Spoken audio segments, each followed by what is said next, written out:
Good morning, everybody. Happy Thursday. It is Thursday, April 4th. Can you believe it is already April? And I got my buddy Steven in the house. Steven, how you doing this morning? How's everybody on good old Instagram? We have live on Instagram. We have Sherry on Facebook already. Sherry, how you doing out there? I trust you're just absolutely loving life. Daniel, how you doing this morning? Bubba, it's Tuesday. Wait a minute, it's Tuesday. I thought it was Thursday. My bad. See, that's where I don't keep too good track of days. I thought it was Thursday, but it's Tuesday, which makes me feel even better.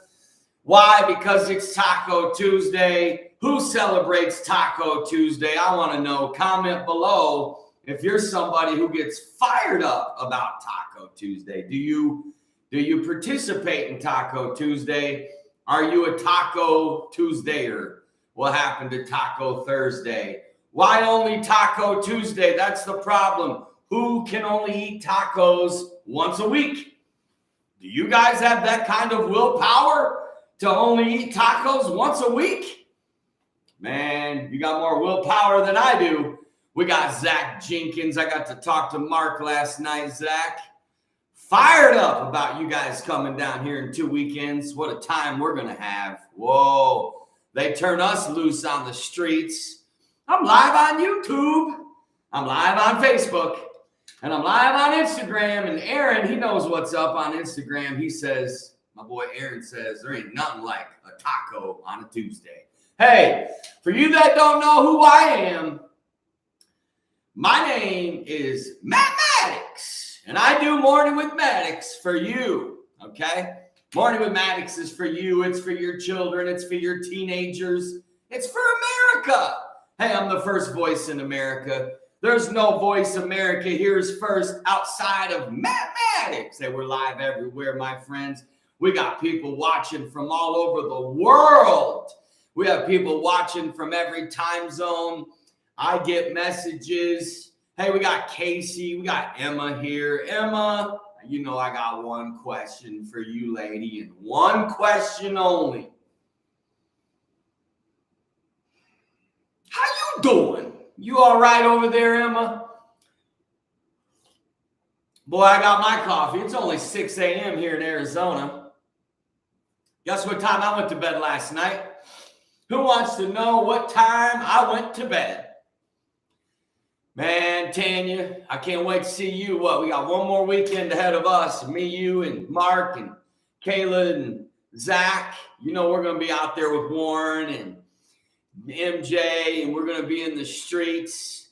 You know we're going to be out there serving and giving and loving. We'll be in town, Mark and Tanya. Dude, it's going to be miracles, signs, and wonders, and laughter, and fun, and baptisms in the river. Hey, you ain't baptized somebody till you baptize them in a river. Come on, it's called nature. Nowadays, we got heated baptistries. Nowadays, we're so spoiled, we got heated baptistries.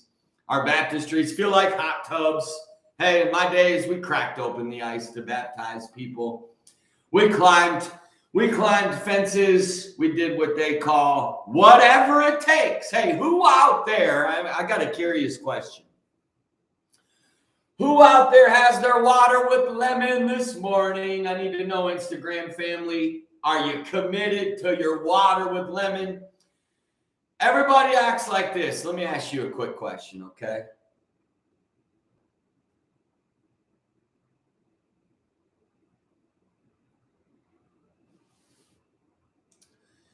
Do you feel water when you drink it, or do you just drink it? Do you ever feel it? Do you ever get excited? Do you realize water is source? Do you realize the power of water, my friends? Water with lemon. Water with lemon it'll cleanse you. It'll energize you. It'll purify your immune system. And boy, it's good for your brain. It's good for your body. You'll sleep better if you drink water with lemon. Who's a water with lemon drinker in the house? But I'm drinking my water with lemon, guys. And this is Morning with Maddix, and we do this to inspire you, to fire you up, Come on, my friends. Life is too short for you to be blah or Eeyore or just meh.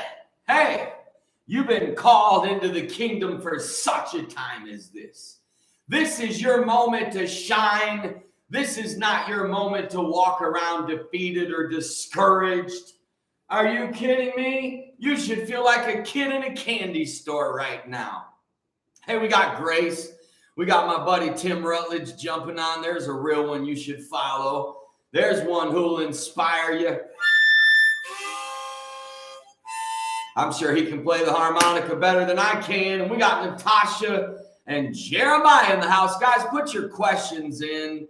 What questions do you have this morning for Morning with Maddix? We got Cheryl jumping on. We got Zabdi over here on YouTube. Who else is on my YouTube family? Hey, and by the way, you that are watching the replay, don't forget to comment below where you're from or what your question is. I love to know where you guys are from. Hey, is anybody excited about the future? Or are you depressed? Is anybody worried? Are you nervous? Are you scared? Everybody's acting scared. What are you scared of? I'd love to know. Fear is just queer, my friends. You don't need to be afraid. You need to understand fear is an illusion. It's a confusion. You need to live your life, my friends, with a fire, with a faith, with an excitement like a child. Jesus said, unless you become like a child. Hey, do you have your childlike dream? Do you have your childlike sparkle? Do you have your childlike wonder? Do you have your childlike curiosity? You remember children, you asked them what they want to be. They didn't hesitate to say, I want to be the next president, or I want to be a doctor, or I want to be an NFL quarterback. Children never hesitated to speak out what they were going to be. They had a dream. Children were innocent. They play. They're cheerful. Children are, there's no racism that goes on among children. Only adults act more. The adults of our society owe the children of earth a huge apology for many reasons. First of all, for how we've acted. How we've acted as a species is just atrocious. It's embarrassing. We owe our children and teenagers an apology. I'm constantly telling children, this is not America. This is not who we are. This is not the culture of our nation. This is not the heart of our nation. This is not the attitude of our nation. This isn't the spirit of our nation. No. I don't know what newspaper you're reading. I don't know what Kool-Aid you're drinking. I don't know what pipe you're smoking, my friends, but I'm going to tell you about America. America, land that I love. Does anybody love this land? Does anybody love America? Does anybody love the people of America? Does anybody love Americans? I don't know about you. I've been in America, my friends, you ready for this? I'm going to tell you exactly. So I've been in America 17,356 days. Wow. 17,356 days I've got invested into America. I've traveled America. I've shed tears over America. I've fought American devils. You hear me? I have traveled this nation. And boy, it's a beautiful one, my friends. Hey, I've been all over the world, and I respect other nations and other countries, but there's still no place like the good old USA, baby. You got to have love again. I just need to know if you got any love left in the tank, because it's all about love, my friends. God is love. Jesus said, by this shall they know that you are my disciples. Not that you're Christians, but that you're my disciples. We use words that Jesus never used. Jesus never referred to his following as Christians, because he wasn't that way. He didn't use that kind of verbiage. He wasn't whacked out with labels. He was so free, so focused, so fierce, so powerful, so humble, so real, so dynamic. He was just a humble, homeless. Casey's over here on YouTube. Casey, how you doing out there in Louisiana? Huh? How's my Louisiana famola doing? Facebook, how you living and feeling out there? Oh, right there, Zach says we need to do a Jesus Mission Saturday while we're in town because we're leaving Sunday. You'll also be back at the beginning of May. Good time to come back, you, Mark and Tanya. Come next weekend because we'll have the time of our life. But Chris Bacon will be here the first weekend of May, the weekend before Mother's Day. I'd love to have a reunion of everybody. Actually, I think I'm calling everybody in that weekend. I think I'm calling for the wolves. I'm calling for the chosen ones. I'm calling for the prayer warriors. I'm calling for the radical ones. I'm calling for the ones who aren't afraid of shelters and streets and demons. I'm calling for the ones who aren't afraid of Goliath, aren't afraid of the Antichrist, aren't afraid of our government. You know, our government is actually, here I'm trying my best not to talk about politics this morning. Laura, how you doing, Laura, all the way from good old where you at? Are you in North or South Carolina? Boy, don't sleep on the Carolina folks. Emma? What are you amening? What do you like hearing? I'd love to know, Emma. Well, I'd like to know because I trust you. Good morning, Charlene the Queen. How you doing? We got Tammy here. Zach says we're gonna do Jesus Mission Friday night. Saturday, we're gonna blitz like crazy. And it's crazy. I gotta fly out that Sunday too that you're leaving. So me and Mark talked last night, Mark and I, however you're supposed to say it.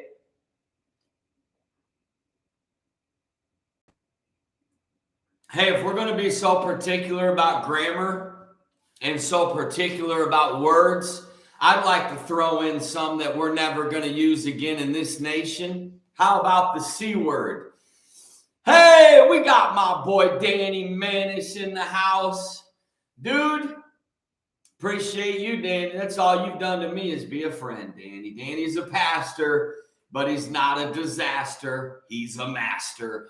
He's a real pastor in America. He's one of the real ones. He's one of the fresh ones. He's one of the ones that keeps it real, keeps it honest, keeps it pure, and always inspires me. His social media inspires me. So much so that when I open up my phone, I hope I don't see Danny's page, because if I do, it's going to be conviction. It's going to be conviction. It's going to be like, okay, God, I know. I know people think I'm a rebellious son. I'm not a rebellious son. I'm a patient son. Hey, I'm a son that rested. I'm a son that healed. I'm a son that took some time. You know what I did the last 4 years? You want to know my raw, honest truth?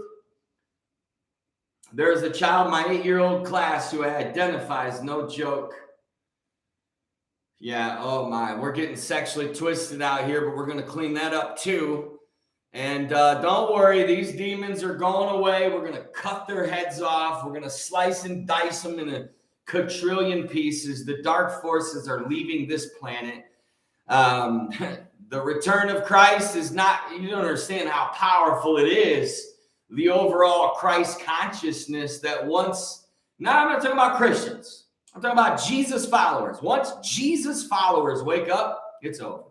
It's over. Once the chosen ones, hey, don't forget, God has an army, not afraid to fight. Warriors of the darkness, or what is it? Warriors of the light, not afraid of the darkness, something like that. I don't know. I know God's got an army. God's always going to have an army. God's always going to have a man. God's always going to have a plan. Hey, when you're down to nothing, God's up to something. Don't think God doesn't have tricks up his sleeve. Hey, for everything the devil has done, wait till you see this, the show of the chosen ones, y'all, the show of the stars. It won't be the elites. The elites, it won't be the celebrities, not all celebrities are bad. The fact that we have celebrities is what's bad. It's your fault. It's people's fault. The only reason we have celebrities is because of human insecurity. The day you wake up to realize who you are, what you have, and how powerful you are. And the fact I've met all the celebrities just about. I don't know too many of them you can name I haven't met. You want me to tell you the truth? They're broken. They're insecure. They're lost. They're confused. They're empty. That's why they wear sunglasses and drug themselves and pleasure themselves. And it's a nonstop chase. And many of them have no happiness, no power, no fire, no individuality. They lost their individuality. Many of them sadly had to sell their souls to the devil himself. Oh, how sad that is. You live your one short life on a planet made in the image of God. You have so much royalty, so much power in you, so much life force. You have creative abilities. You literally have the ability to create with your words and your thoughts. Your thoughts are creators. You don't realize the power of your own energy, the power of your attitude, the power of your own perspective. Listen, dude, it's about your attitude. We got Linda in the house. Linda, I love you and your family. Oh, do I love y'all. How you doing? Good old St. Pete, Linda. Linda and her beautiful family came to my church when I was a pastor in St. Pete. And when they would walk through the doors of that church, boy, you could have a smile. You could see, hey, we got my boy Tim jumping on. This will be great. Man, this will be awesome. We got my boy Tim. He's from Clearwater, Florida. Man, his son and my son went to school together. They played ball together. They were the stud athletes. They were the basketball players, the football players, the baseball players. All the girls wanted them. And Tim's my buddy. Tim used to come by my church, and his sister, Sunshine, has probably been to 14 of my Jesus missions. Sophie here from Texas. I sent you an invitation, Tim. I don't know. I love you too, Linda. I'm doing so good. I'm glad you're doing good. Mark, I just talked about you. John Fon in the house. John Fon, we podcasted a couple years ago. John Fon all the way from Tampa Bay. Hey, we got some of the old school warriors popping on Morning with Maddix here. Hey, don't mess around with Morning with Maddix. Don't mess around with my soul tribe. I tell everybody out there, I say, listen, I have the most powerful following on planet Earth. There is nobody on this planet that has a more powerful connections, more powerful following, more powerful soul tribe, more powerful angels, and probably nobody living with more of a favor from God. But that's all right. I walk humbly about that. But I'm going to tell you right now, I know some people, y'all. I got some hidden warriors out there. God has some hidden warriors. God has some people hidden, y'all, that are going to run the devil out of town, run him off this planet, make him wish he never showed up. Come on, my friends. Are you with me? It's really that. I mean, it's like this. Here's how you know if someone loves God. Okay, here's how you know. Here's how you can tell. Jesus said, you'll know them by their fruits. Okay? Not the rules they keep, not the words they say, but by their fruits. That's why the Bible talks about the fruit of the Spirit. Okay? What kind of fruit do you have? Are you rotten fruit? Do you even have fruit? There's nothing worse than going to someone's house and them saying, are you hungry? Saying, y'all take some fresh fruit, and they look at you with a death stare of like, what's that? What's fresh fruit? It's like, well, they kind of have it at every grocery store, you know. It's kind of this thing that God created for our bodies, fruits and vegetables. I don't know. Just kind of this neat concept of fruit. I don't know, blueberries, blackberries, apples, peaches, oranges, strawberries, fruit, pineapple, watermelon. My Jesus, how can you not like fruit? You're a fruit if you don't like fruit. Shoot. How can you not like fruit? We got a generation of people that drinks coffee, but they don't love fruit. You don't love to sit down and mindfully eat fruit. That's my question to you. Wow.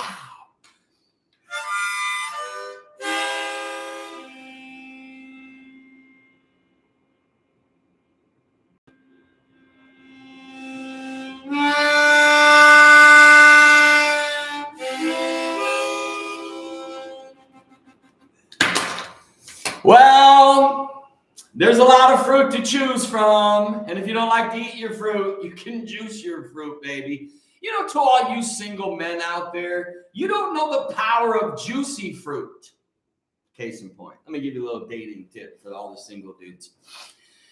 If you're talking to a girl, offer her a piece of juicy fruit. I mean, I've never, ever not kept juicy fruit with me if I was wanting to flirt with a girl or if I was going to go on a first date. I'm always going to pull out the juicy fruit. How many ladies in America have dudes that pull out juicy fruit? Not many. Boy, but I tell you what, when a lady starts chewing that juicy fruit, it brings back memories from the 80s. I don't know about y'all. I lived in the 80s. I'm an American that lived without the internet. I lived in the days where it was the good days. It was the days when people were people. Children were children. White was white, black was black, yellow was yellow, 2 + 2 was 4. Truth was something we all valued and loved and could easily talk about. What's that? Oh, the Highwayman, huh? Who is that? Is that our boy? Are we rolling downhill like a snowball headed for hell? Who was that? My boy. That my boy, the Highwayman, Waylon Jennings. You ever feel his soul, Waylon? Is that who was it? Waylon? Are the good times really over for good? Well, are the good times over for good? Kids playing outside. Laura misses those days because I can tell you what it was like for me and all my 13 neighborhood kids, friends. We hung. We were a community. We were a posse. We got along. We weren't dramatic. We weren't toxic. Our parents didn't have to fight each over us. You know what we did? As soon as that sun rose, we got up, we had our breakfast, we watched a little bit of our cartoons, and we all met up in the middle. And the mother rule of our parents was always this: hey, when you see that street light come on, you be home by then. And we would disappear off into another world that our parents and their parents never knew about from, I don't know, 9 a.m. until 7 p.m. that night when the street light would come on. Woo, you talk about the days. We went bike riding. We played. Everybody in the neighborhood knew us and loved us. If we got thirsty, we had neighbors who didn't even have kids that we could stop at their house, and they always had lemonade for us. People sat on their porches. People knew one another. When you went in, there was actually customer service. They talked to you. There's no customer service anymore. I mean, anyway, so I got to see America. I had old school grandparents. I know what front porch living is like. I know what strumming the guitar and everybody singing around the campfire is like.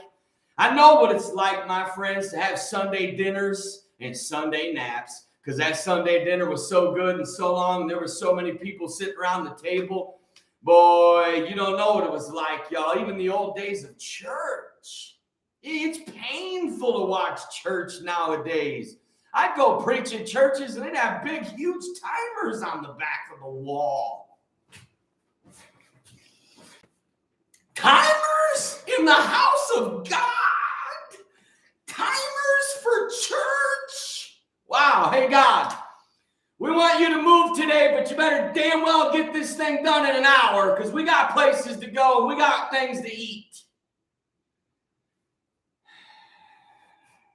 I'm a little old school. I'm not a fool. I'm cool. Come on, somebody.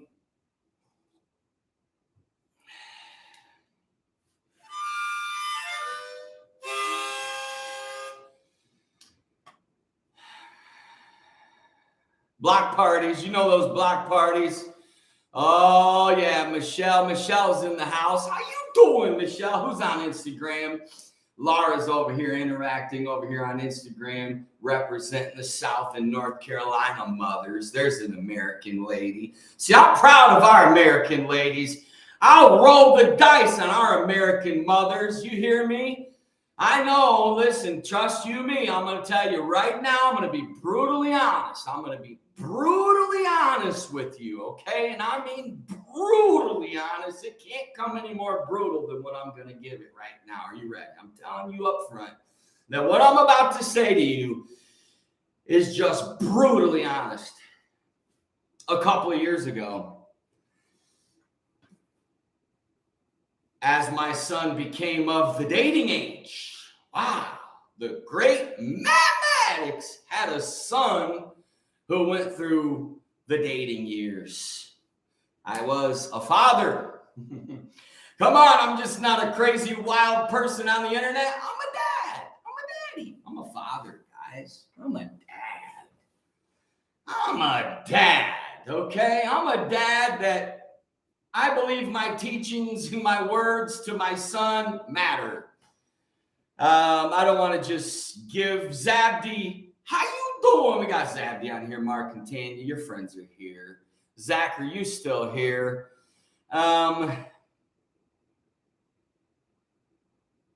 Where's my friend? Where's my friend Tanya? I just didn't know Tanya's still here. You got to hear this, all right? How you doing, Sherry, out there? Sherry, I love you. I appreciate you always showing up the morning with Maddix. So many of you share it out, and you tell people about it, and you tell friends to watch. And, you know, we got people watching. Laura says I'm an amazing dad. Laura, I'll shoot you straight, and thank you for that. Do I say Laura? Laura, that's how I say it. Earl Fisher. Earl, why you coming in here messing with me, going to Johnny's last night, and then posting a picture of Sweep the Kitchen? You know what that put me through? First of all, that ain't fair. That ain't right, Bubba. You just went ahead and just brought me back to Johnny's, but I couldn't sit there with you and eat that pizza. And you just hurt. It hurt. It made me think of Johnny's. I drunk to Johnny's. You haven't had pizza till you've been to Johnny's in West Monroe, y'all. Laura. Okay, Laura, that's so much easier. Laura, well, listen, I appreciate you saying I'm an amazing dad, because I tell my son all the time, I can switch from feeling like I'm the greatest dad in the world to feeling like there's no dad that failed more than I have. Meaning I have fought more parent guilt, dad guilt, than probably just probably as much as any of you would imagine. If any of you know what real parent guilt feels like, well, I can assure you, I have fought it to the place of mental torment, to the place of losing my mind, to the place of where was I? How could I? But having said that, I could easily be crowned king of fatherhood, because I have seen a lot of average fathering, and it's not necessarily the fault of the fathers. It's because our society hates men, and our society emasculates men, and our society hates fathers. Our society is against dads. Our society wants dads to die, because as goes the fathers, so goes the nation. And, you know, it hurts to see fathers hurt. It hurts to see dads hurt, Laura.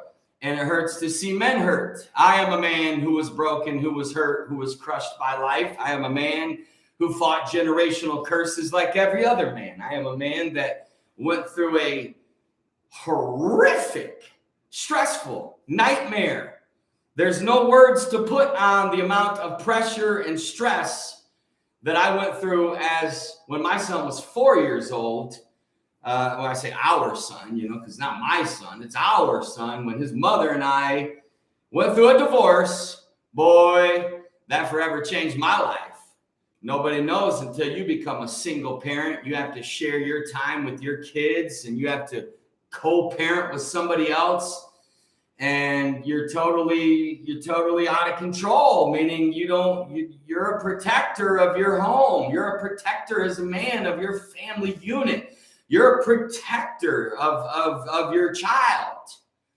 Like, I didn't let my son, I see parents in restaurants let their kids run off to the bathroom by themselves. I'm like, hey, maybe back in the 80s, not today. So we'd be saying my son, let's say Caleb Maddix, be 8 years old, we'd be in Applebee's, we'd be with a bunch of church folk. Hey, Dad, I gotta go pee real quick. I'm just gonna run in there real fast.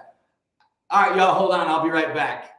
I'll be right back. It's take 2, 3, 4 minutes, y'all. A lot of you let your kids roam the church halls just so freely. Hey, you think your kids are safe at church? You better be careful. There's pedophiles at your church. There's homos at your church that that have sick fantasies about children, and you just can read them. You can read them, and you got to follow your senses when it comes to that kind of stuff. You can't be too safe. All those people that tell you you're being overprotective, tell them to go take a hike. Tell them to go. Well, you guys don't appreciate my discipline on how much I hold back on my cuss words on Morning with Maddix. Gee, just to appease all the religious and everybody's feelings who are hurt so bad, I've got to literally use Christian cuss words in Morning with Maddix just to keep people from getting their feelings hurt. But they don't think about hurting my feelings with their Easter egg hunts at church. They don't think about hurting my feelings when they go to Disney World, but they kick people out of the choir for having a glass of wine. I don't get it. I don't get it. I don't get Christians that participate in what could be the most worldly, paganistic practices of our day in Christmas and Easter, and yet they still portray themselves as righteous, godly, and holy, yet they don't realize how much the Christians, I love the Christians. God, do I love the Christians, but you don't realize the way you make yourselves look out here. You don't realize it because you've been in your society so long. It's kind of like from the outside looking in, right? You don't realize just how churchy you sound, that not even Jesus sounded this churchy. Okay, not even Jesus himself acted the way that many of you are acting in his name. There's nothing worse than taking his name in vain, y'all. You can't. We got my boy Brett in the house. We got a Boise boy here. There's somebody who lives it right. Him and his wife Heather. They're the real ones. Tanya, you are called to overprotect, but how can you overprotect the most precious gift? No doubt. All right, you're here. I see you now, Mark and Tanya. I feel better now. Here we are. I was over there looking at my YouTube and my Instagram. We got Rissa jumping on from good old Canada. Oh, Canada, I pray for Canada. I pray for America, though. Boy, do I pray for America. I don't refer to my country as the United States. I just don't. I don't know if you'll ever hear me refer to this beautiful nation as the United States. It's just like I call Caleb Maddix Caleb Maddix. There's a sacredness of a name. This is America. This isn't the United States. This is America. America, y'all. It's America. It's not the United States. This is America. Quit trying to jack up everything. They're trying to jack up everything. They're trying to water down everything, take away our landmarks, take away our values, take away our identity, take away your individuality, take away your opinion, take away your rights, take away your freedom, take away your independence, take away your ability to think, take away your ability to ask. And what are you? You're an animal in the zoo. That's what you are. You're an animal in the zoo, and just like humans come walk by all the animals in the zoo, what do you think they talk about at night? What do you think they feel at the end of the day of all these humans that act so weird? Have you ever watched how people act towards the animals at the zoo? I just want to walk up and slap them sometimes. I just want to walk up and say, what if we did this to you all day? What kind of life, do you think animals enjoy us doing this all day? Do you think this is enjoyable to nature? Do we suck that bad as a species that we had to zoo our animals and then we sell passes to come see them? I mean, the zoo alone should tell you this is a zoo. This is a circus. This is a joke that'll make you choke. Lisa, how you doing? I prayed for you yesterday, Lisa.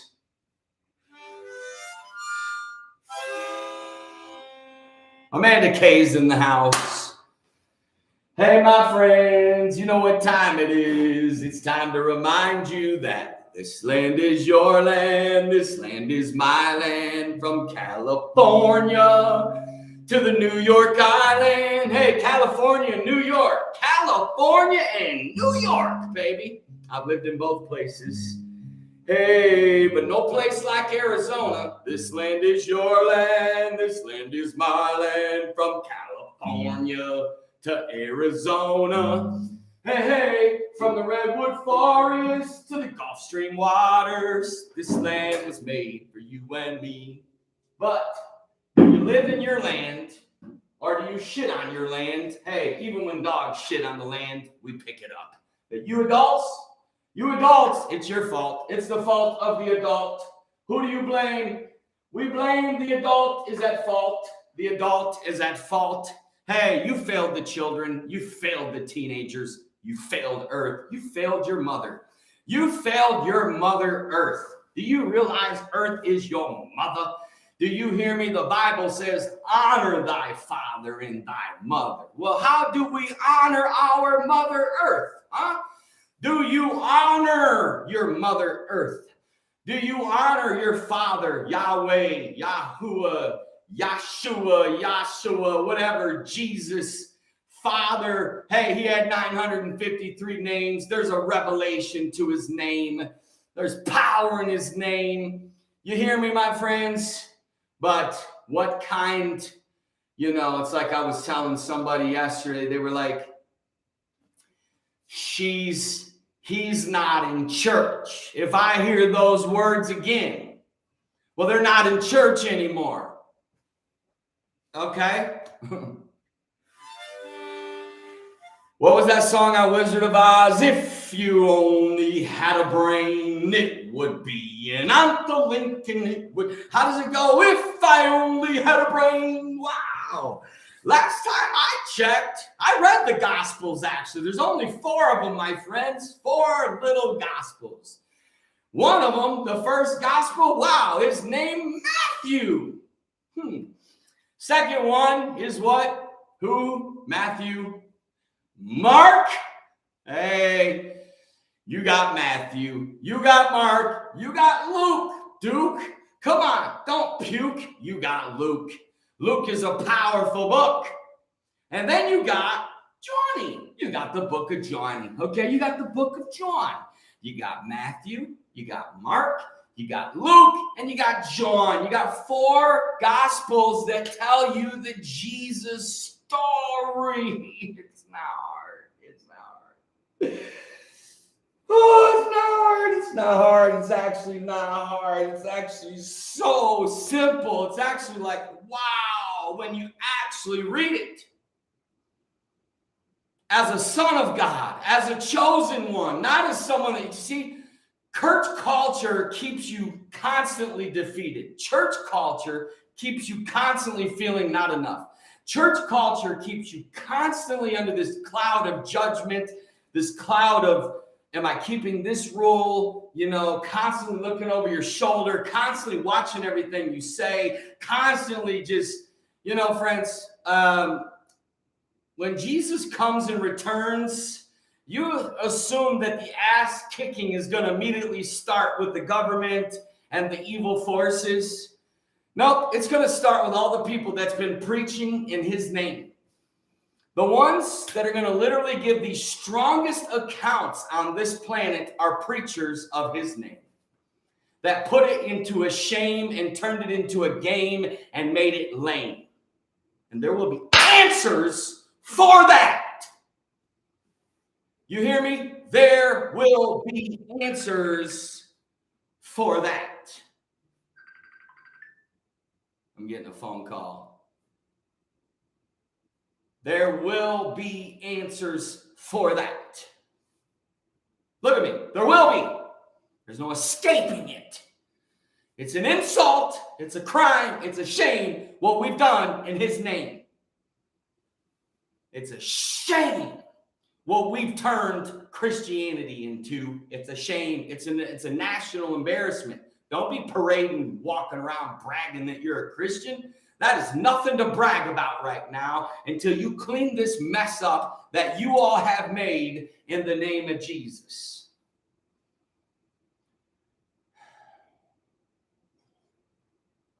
It's turned into Christian theater. It's turned into a show. It's turned into a literal embarrassing joke. That quite frankly, it's an embarrassment to the rest of the world with brains and the rest of the world with actual souls, brains and souls. People that think, people that ask questions, people that actually know God. Here's a new twist for you. You ever thought there's people outside of just preachers that know God and hear God's voice? Whoa, have you ever thought for 1 second that preachers aren't the only ones who can hear God's voice and be close to God?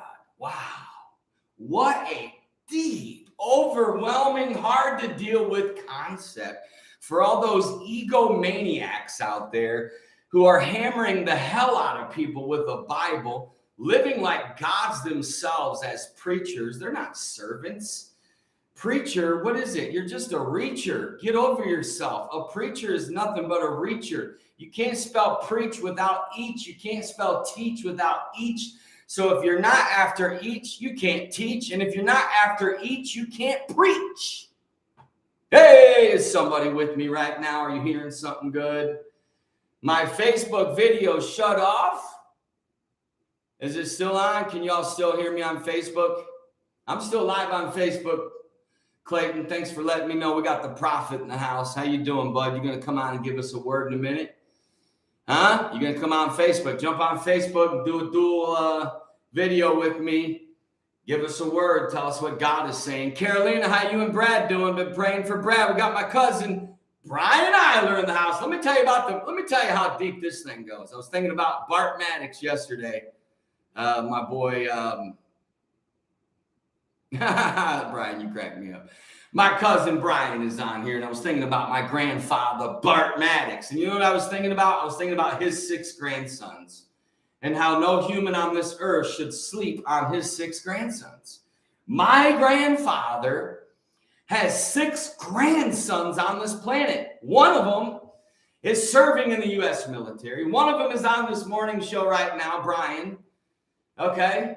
Travis is one of them. And then you got Adam, Brian's brother. And then you got my brother, Mike Maddix. Hey, and then you got the fireball, the fighter, the one who will go to the trenches for you and with you. You got Alex. Boy, did my grandfather have some tough grandsons. My grandfather had some grandsons that were men. My grandfather had some grandsons that were loyal, that loved this country, and that loved people, and that love truth and pureness, and we're just all pure. And you know what? That's what keeps me pure and real, is I come from a family of purity. I come from a family that's Irish. I come from a family that knows love. Zabdi, no place like Arizona. Are you still here live? We got Zabdi over here on YouTube. We got the prophet Clayton McDonald over here on Instagram, and we got everybody over here on good old Facebook. I had somebody tell me yesterday they feel they're falling because they don't live up to all the standards set forth by the leaders. Having that feeling affects your walk with God. It tore me apart. Yeah, that's what the Jesus mission is here to do. Thank you, Mark, for hearing me, buddy. Thank you for what you shared with me yesterday. You see, my friends have permission to just call me out. They have permission to just tell me the hardest thing in the easiest way. If I'm being cocky, I want them to tell me. If I'm saying something that's not right, tell me. If I'm coming across arrogant, tell me. You know? Because I want to grow. I want to be real. I literally, guys, like, I'm not here. I was telling someone yesterday, I said, you know, I've gone through my humbling. Hey, I've been on my chase to success. I know what it's like to be a man, to want significance, to caught up with the trap, if you would, of this celebrity culture and the chase of fame or money or whatever. I know what it's like, though, to see and feel that and think, you know what, that's not the path. That's not who I am. That's not my heart. That's not where I come from. That's not my roots, you know? And so I have the realest people around me, the realest, the safest. One of the reasons why I haven't been in such a rush to rebuild everything and, bring everything back and relaunch the Jesus mission is because I'm comfortable in my skin, but I'm also comfortable. I'm comfortable in my God, my angels, but I'm also comfortable in my people, my friends, my family, my what they call soul tribe. I am surrounded by people that are pure and real and that are humble and that love people, and they don't have airs about themselves. They're not arrogant. They're not trying. They don't have any ulterior motives. They just want to love people and serve. And that's always been the heart of myself and even my son, Caleb Maddix. And, when I got out in the, what they call the world, and, 4 years of silence was your book of Jonah. Boy, was it, man. Zach, you're giving a word. But I'm so blessed to have all of you, and I keep real voices in my life. I keep people that walk with God. I keep people that are humble. I keep people, and I listen to them. When I was, I listen to the people that are close to me, even when they don't think I'm listening. I'm listening. And that's the beauty of it, is I have one of the deepest forms of accountability that a human could ever find. I just am extremely accountable, and I'm extremely protected. And I mean extremely protected.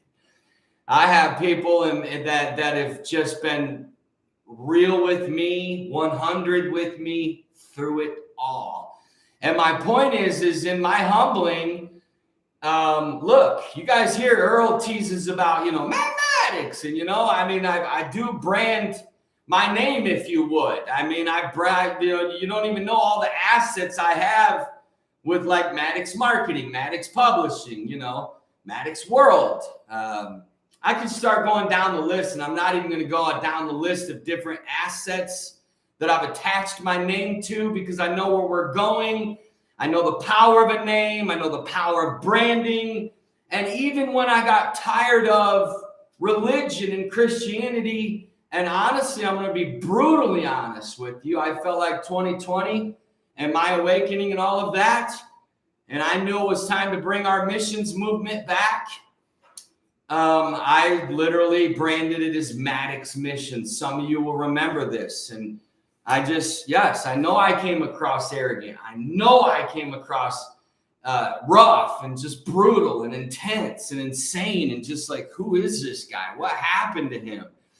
And a lot of it, though, too, was the deeper I got into, like, wait a minute, Matt. I had a self-talk. Nobody talked to me about this. This was a me and Jesus in the mountains moment. This is like, guys, I get alone with God. And you don't hear from God in a 10-minute prayer. Sometimes you got to go off into the forest. Sometimes you got to go to the desert. Sometimes you got to be relocated. Sometimes you got to have days, weeks, and years of silence. Guys, I went from, how much noise has been in my life? Do you guys realize the amount of activity and noise? When I tell you my schedule, Mark and I were talking about this last night. When I would go in and preach for churches, I'm not kidding. I'm not kidding when I would tell you, from the moment I landed to the moment I took back off, there wasn't a second I had off, down to people waiting outside my hotel room, just at the point of even risking coming across stalking, if you would. They would say, hey, we just had to talk to you. And, that's just how it was all the way through. But it's because of love. It's because of Christ in you. It's not me. It's the Christ in me. You feel me? And I was telling Mark last night, I said, Mark, I went through such a spiritual awakening. I told God, I said, I'm going to take my name off this missions movement because it's not me. And I said, you know what? It's really not. And I was telling Mark last night, I said, this is not Maddix Missions. This is not Matt Maddix. This isn't the Matt Maddix show. Hey, I got Morning with Maddix. You'll see me do some things with my name attached to it. But the Jesus mission is the purest thing out here, because there's nothing more to add to it. There's nothing more to to say to it. It's 4 gospels. It's the red letters, and it's not about religion. It's not about church growth even. I'm going to really hurt your feelings. Studying the 4 gospels is not even about church growth. It's about kingdom growth. And the only way you can have kingdom growth is for you to turn. The real discipleship story was basically we were all supposed to turn into Jesus himself. We have the mind of Christ, the spirit of Christ, right? We have all of his secrets. We have his kingdom living within us. Therefore, we have supernatural power to heal the sick, to cast out demons, to raise the dead, to do the supernatural. And you ready for this? To walk through this earth dominant, with authority, with passion, with power. We have that within us. And I was telling Mark, I said, listen, the Jesus mission is I want to set everybody free. I want everyone to return to what even America once was, or at least what we've been trying to do in 245 years.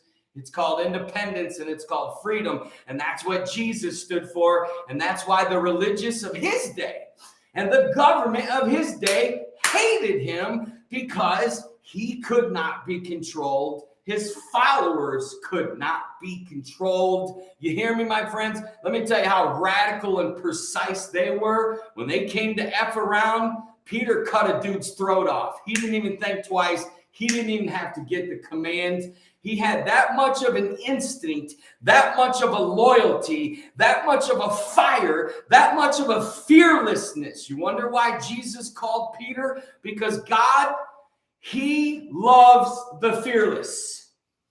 There's nothing that'll piss God off more than unbelief and fear, okay?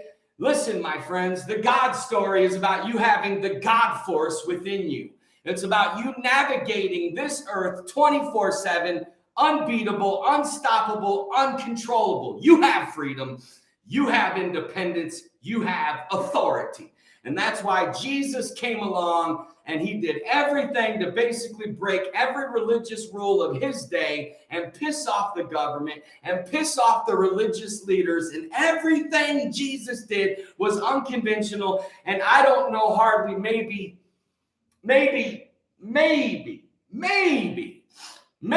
in all of the 400,000 churches in America in his name, who don't pay taxes. Well, if churches don't have to pay taxes, none of us should have to pay taxes. Why do churches get a tax break? I've never understood this. Especially the ones that don't take care of the widows, the fatherless, or the poor. They're whores. If you don't take care of the poor, you're a whore. You are a whore. You're not a church. If you call yourself a church and you don't take care of the poor, you're a whore. The Bible talks about the great whore. That's you. You are a stingy, greedy Christian concert CEO business. You got a building. It looks like the school auditorium. There's not a church auditorium that doesn't look like a high school auditorium. It's just a stage, like the world is a stage. Christianity is a stage. Jesus wasn't a stage. He was the kingdom.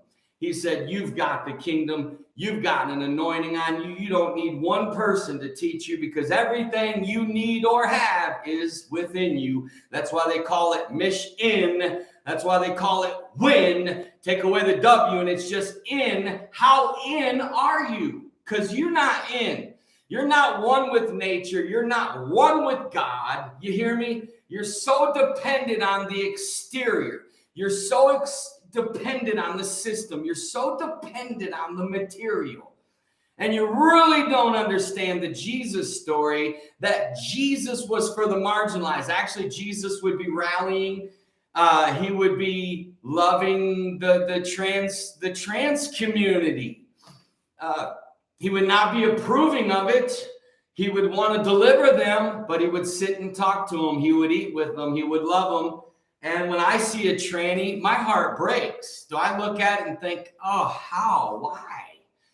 Why? You know, this isn't normal. Something happened to this person that really scarred their identity as a boy or as a girl. That's the truth.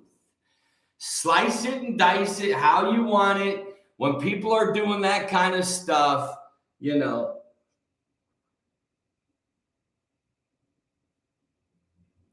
Where can we get that at? What are you looking at, Debbie? I missed it. Hey, I missed some of the comments on Facebook. I got to keep it open and go back to it, and that's my bad.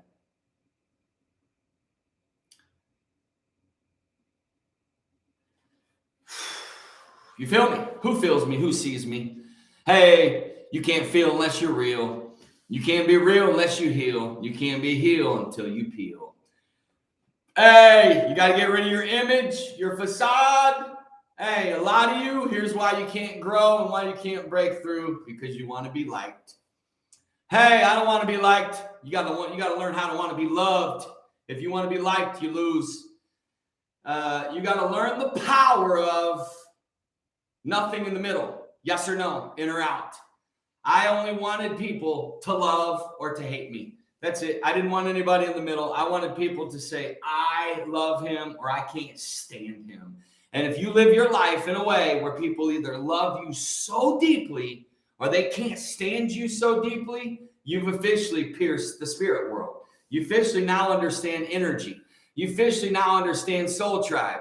You officially now understand that you are living just like the dolphins and the fish and the sharks are living in the ocean, and they had no choice, that they are beings of the ocean. Well, we are beings of the supernatural.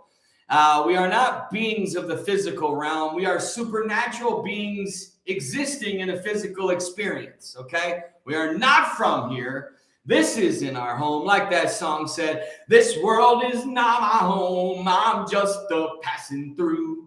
My treasures are laid up somewhere beyond the blue. How's my boy Fred here? How you doing, Fred? Fred's a good one. There's a real one. We've podcasted before. He's a real soul. He knows how to do life. Diana Brown in the house on Instagram. Philip jumping in on Facebook. Hey, we love you, Michelle. Thank you. You don't know how much I love you, Michelle. Michelle from Michigan City. There's a reason God blesses us with a good soul family that you immediately, the moment I met Zach and Kayla in Vegas, literally 2 minutes in, and my son met him. That's how it works. That's how it really, truly works out here. And this I was telling Mark, and I kept telling all my, when I say my people, they understand what I mean by that. But my people are my people. I don't mean my as in the way a lot of people. I mean, these are my people. These are the real ones. These are the souls. These are the ones that will go all the way to the end with you. They won't, you don't got to watch your back around these people because they watch it. You know what I mean? You want people who watch your back, not people who you have to watch your back. I mean, life's too short to be around people where you got to always watch your back. I like to get around people where I don't have to watch my back because they're watching it for me. I feel peace because my people watch my back for me, so I don't have to watch it. And so if I'm getting off track, they'll tell me. If somebody's coming after me, they'll tell me. If it's time to go, they'll tell me. If I'm saying too much, I'll tell them. Well, then you say more. I'll tell them. I keep telling my family, boy, don't tell me there's not a family or friends that don't wish I would lighten up just a little bit. Listen, don't think there's not. There's probably not too many that haven't just secretly, softly said, man, Maddix, you know, but I'd rather it be that way. And I always tease, yeah, Chris, I just sold. Chris Bacon's on here. Chris, I just got through. Chris, you want to jump on and give that word you gave yesterday about the upper room? That was a message. Hey, Chris, I just sold Mark and Zach. For you that are on Instagram, Mark and Zach and Chris are people you need to meet. You there on YouTube. Hey, I can't neglect my YouTube family. Talk about the tithe. Ooh, tithe. Ooh, whoa. I'm going to have to get my guitar out for this one. You hear me? I'm going to have to play my guitar. I told Mark Beeman, I said, listen, everybody, Jesus said, upon this rock, I will build my church. You are the church, not the building, not the organization. That'll never be the church. That's just the fellowship. You hear me? That's just the training system. But the church is the individual. That's the kingdom. When I'm looking at you, I'm staring at a kingdom. I'm staring at royalty. I'm staring at chosen. I'm staring at handpicked of God. You're handpicked of God among billions. Hey, God didn't put Moses here at the last days. God didn't put David. God didn't put the apostles. God didn't put any of the Bible characters. He put you. He put us. He put we, because we are his favored. We are his prize. We are his hand chosen. Hey, you thought you were frozen when you were hand chosen. In other words, God meticulously detailed your life, chose you, prepared you. Do you know how many millions and billions of details have gone into your life, and you're feeling insecure and you're worried about your weakness? Hey, haven't met anybody without a weakness. I haven't met anybody without a weakness. Most of the people that I meet, hey, some of them have slept on the street, and some of them have had a hard time getting on their feet. Hey, not everybody's lost. Not everybody's a rebel. Not everybody's crazy. In fact, the crazy ones were a gift, because we were just alarms. You know what? All I've been for you is an alarm. That's it. Hey, all you got to do is realize the gift of an alarm, the gift of a siren, the gift of a warning, the gift of a message, the gift of a red flag, the gift of encouragement, the gift of vision. Hey, who's giving us vision as Americans? Not too many. Hey, we need vision. We need leadership. It's called worship. It's called discipleship. There's something about a ship. Brett, the baseball player, a friend. See, that's my point. Brett will show up. How you doing, y'all? There's going to come a time so soon where money will not be an issue in our lives. I mean, not even close. Where whoever I want to fly or whoever I want to come will come, period.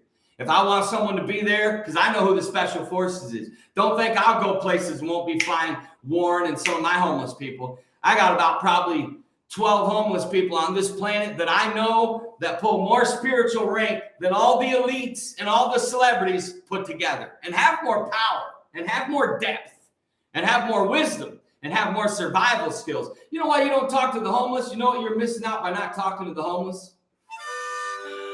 First of all, you're missing out on one-on-one conversations with Jesus. Woo! Secondly, you're missing out on opportunities to interact with angels. Third, you're missing out on a well of wisdom. These homeless people, they're not failures. They are winners. They are survivors. They are tough. They survive nature. They survive the elements. They survive, hunger. They survive sleeping on grounds and sleeping on benches. They survive the night. Have you ever had to survive the night in the wild? Oh, have you ever had to? How many times do you go to sleep with gunshots going off? That's just like, you know what? For the homeless, hearing gunshots, it's just like us hearing, birds going by. It's just kind of like, oh yeah, it's to them. Most of the homeless, when they hear gunshots, it's so funny. You can hear gunshots, and you see us, we're scrambling. The homeless, you're just like, they're just chilling. They're just looking around. Nobody's moving. You know what I mean? It's like, they live in a war zone. They've been at the gates of hell. They know what defeat is like. They know what it's like to fight off suicide, to fight through addiction, to fight through, you don't know what these homeless people have been through, you judger. You don't know. Where's my Dr. Pepper, says Lisa. Lisa. Emily, I appreciate it. You loved my video yesterday, Emily. I saw that. Emily's a lover. Emily, how you doing? She loved Morning with Maddix yesterday, and I thought anybody that's willing to put a heart on Morning with Maddix is a winner. I immediately take note. You know what I noticed? I'm going to shoot you straight. If you're going to like a post, heart it. Do not like post. That's laziness to like post. That shows a lot about you if all you do is click the like button. You either heart it or you don't, because we need more hearts. We need love. The energy is love, not like. Okay? That is so dumb. You're not supposed to like anything. You either love it. It's the rule of clothes. If you like it, don't buy it. If you love it in the store, you'll love it at home. But if there's questions in the back of your mind, if you got to keep asking, should I? The answer is no. The answer is not yes. If you keep asking, should I? The answer is actually no.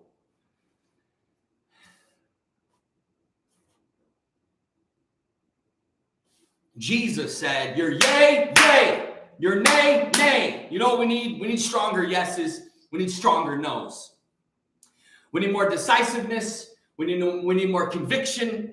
We need more guts. We need more resolve. Okay. And we need to go ahead. Thank you, Emily. She says she loves the show. Well, that's why I do it, for people like you. Hey, you're friends with Sarah. Sarah's an amazing name. Anybody with the name Sarah is good. Let me know the dates and we'll be there also. Zach, what dates? What dates, Bubba?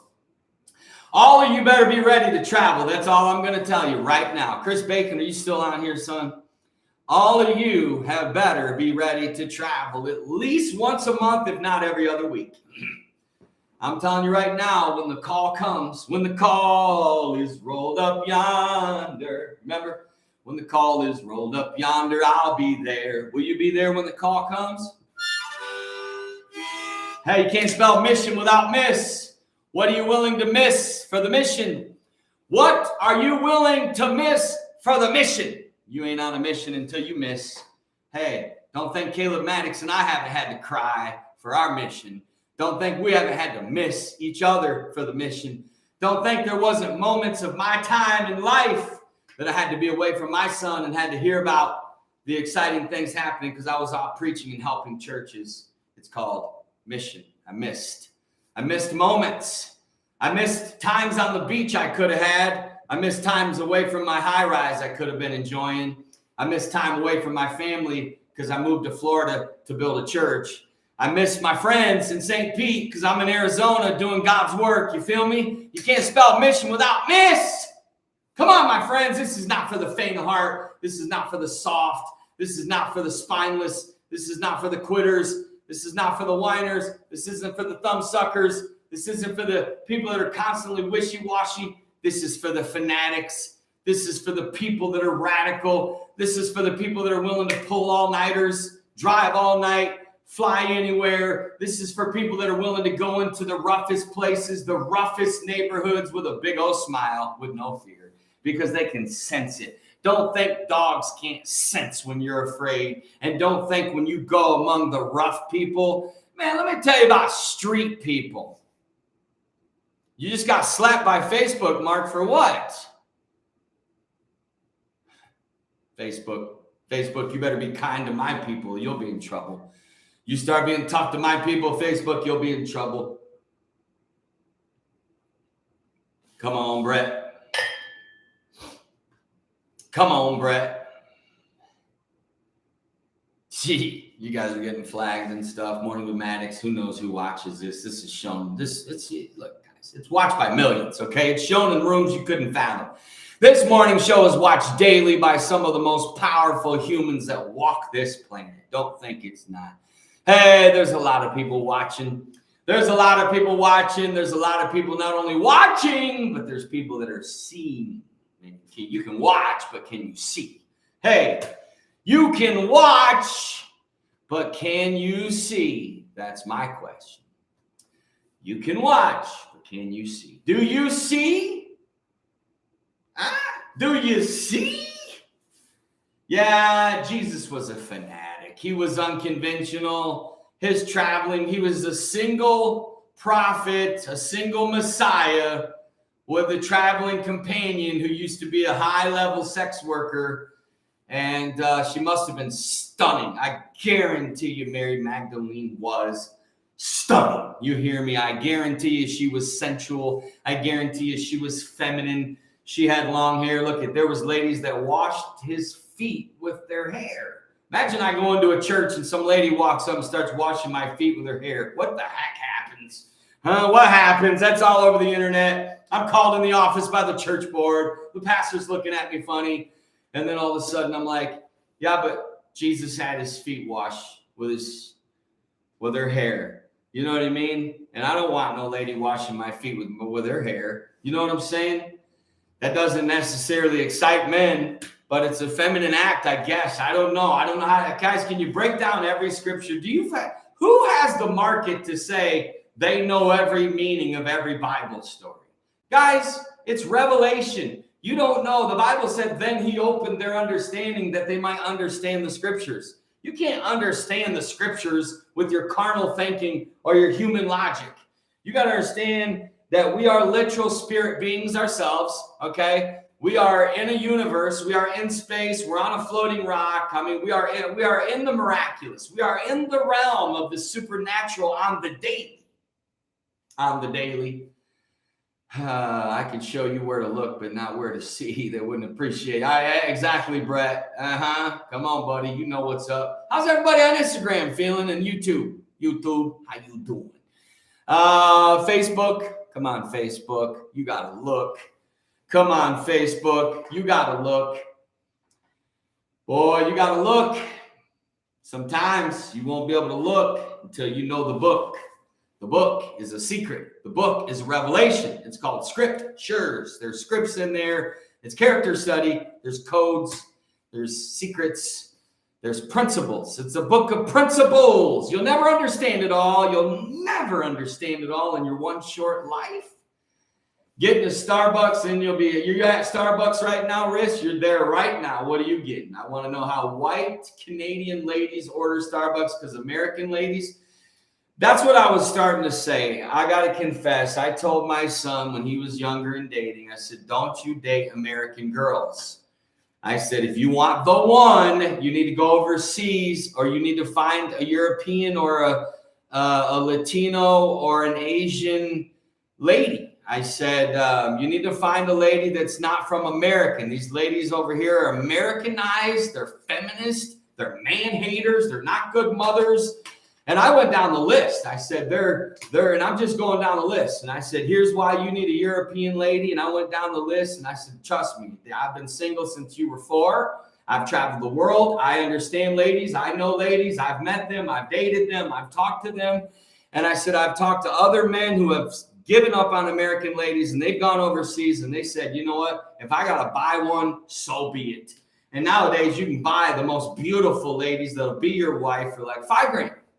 So it's like, I went through this thing and I'm just shooting brutal honesty where I started to teach my son, don't you think about dating an American girl. She said, see, this is my friend Rissa. This is how they do it in Canada. I imagine me being at Starbucks and I'm her barista.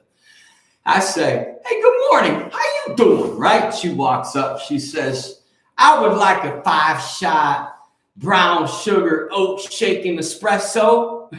my masculine coffee drinking black coffee self says, all kinds of thoughts are going through my head as she's ordering at this point now, right? Because now when I hear, I want a 5-shot brown sugar oat shaken espresso, it's just, that's why I go to Starbucks and just watch ladies order. Because I'm like, you know what? I don't need entertainment. I don't need stand-up comedy. I can get all the healing I need just by watching how ladies in America order their Starbucks. And now I guess it's crept up to Canada.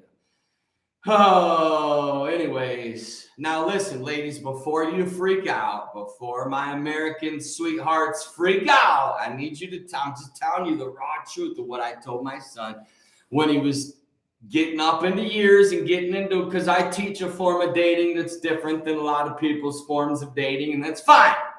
A lot of you couldn't handle me anyways, and that's fine. And that's okay. Meaning, I'm not for everybody. Never will be. Don't want to be. But I love everybody. Come on, Sherry. You lay down the truth, Sherry. Where's everybody on Facebook? My comments are lower today than normal. Where's everybody? Yeah, I mean, even down to like, I can't even go order smoothies now without these people saying, would you like rice milk, almond milk, oat milk? And they go down this list of milks. And my brain is just up there just swimming. I'm swimming in my brain. I'm swimming laps, okay? And I'm listening to all these options of milks nowadays. And I'm like, what's next? I don't know what's next. Yeah, of course you missed it. Of course you missed everything I said, Larissa, while you were ordering. Of course you did. You had to go back and watch the replay. Of course you missed it while you were ordering. You would have missed almost the whole show ordering that. You know what I mean? So it's understandable. No guilt. Mark Robitaille, are you in biz? Where are you in biz at? Mark, I got a bone to pick with you, Marcus. Why have you not had me on your sports show, dude? I'd be your most favorite guest in the history of your sports show. Almond milk is the global warming of the rest of you ladies deserve your Starbucks how you want it for having to put up with men. Now the switch side of this is I have since changed my views. Okay. I have since asked my son to marry an American lady. Okay. I've asked him. I've said, son, I know you're going to go. He's in Thailand right now. And he loves Asian ladies. He just loves the humility because my son's been around a lot of BS. He's been around he's seen a lot of gorgeous girls throw themselves at him and be shallow. And my son's deeper, you know. He's grown up knowing delayed gratification. He grew up without video games and Disney. He grew up in a different world, so his brain's wired different. And he's not needy and he's not horny because he channels that. And though he's on a kind of a world tour with his business partner and best friend, and they're out there, and here's where they've been: Amsterdam, Italy, Rome, and then Thailand, and then I can't tell you the other places they're going. But Emma, how you doing? She says, I'm just plain black white coffee. I'm feeling you. I'm feeling you there. The only time I get fancy on my coffee is at Christmas time. Is I love a peppermint white mocha from Starbucks. But I always tell them half the amount of peppermint. Or in half, I say, give me a peppermint white mocha. Just don't give me as many because I just don't like all the pumps they put in because it's nothing but syrups and just, I don't like syrups. Anyways, boy, Mark, Peter was a powerful man. Listen, and I tell ladies sometimes in America, I say, I stay patient because gentlemen are coming back. We're going to have some fine American men. They're going to be like old-fashioned men in the 50s.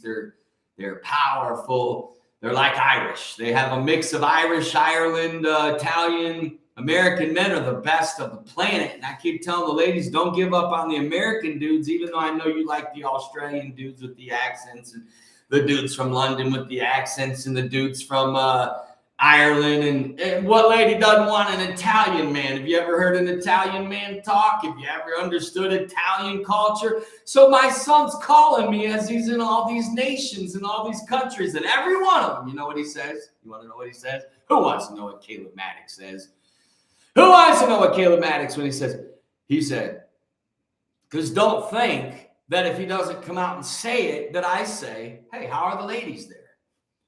I mean, guys, this is how men talk. This is how fathers and sons talk. This is normal. I mean, if they're going to normalize trainees and they're going to normalize, what do they call this, drag queening?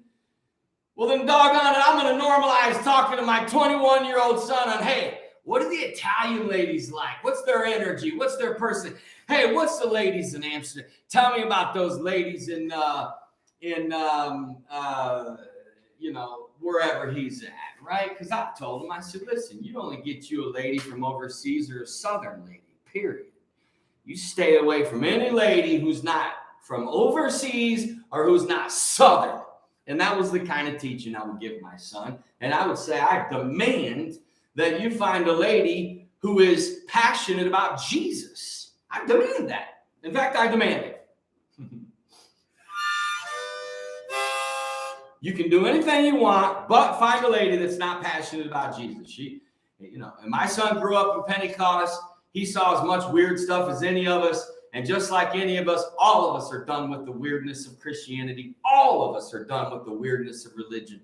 All of us are done with the horseshitness of everything. All of us are done, but none of us can deny J-E-S-U-S, my friends. Come on, you can't spell Jesus without U-S, without us.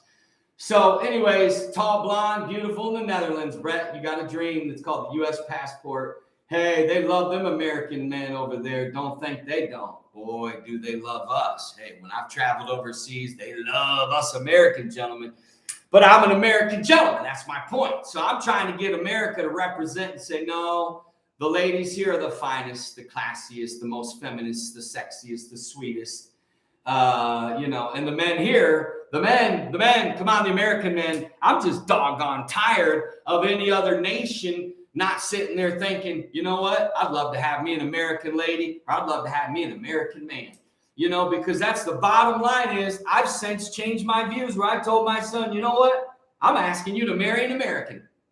As your father, you get your own choice, but Bible says you have not because you ask not. You guys don't know the power of saying to your kids, I'm asking you. Hey, I'll literally just put it out there and say, Caleb Maddix, I'm asking you. You can say no, but I'm asking you. I'm asking you to marry an American. You fall in love with girls over there, I understand why you would, because I understand that. Their accents, their attitude, their humility, they're not Americanized, they're not feminist. Because a lot of your mothers in this country, unfortunately, became feminist. And this society in America became a doggone man-hating, man-slicing, don't respect fathers, don't respect hard-working men, don't respect men for being men. Men for just being doggone men. It's kind of like a lion being a lion. A dolphin's going to be a dolphin, okay? A man's going to be a man, and a lady's going to be a lady. And it'd be kind of nice to say, well, why don't the ladies let the men be men, and why don't the men let the ladies be ladies, and we would actually have a pretty doggone healthy society out here. And am I saying anything wrong by chance? I mean, this isn't controversial. He's going to China. Listen. Hey, if he married somebody from, it's like me telling you about that girl that I met. Her name was Hillary. I would have dated her. I mean, if she was willing to get a name change, I just don't know a reality where I could be lovemaking to somebody the name Hillary. I don't know that reality. I don't even know how I could humanly do it without effect.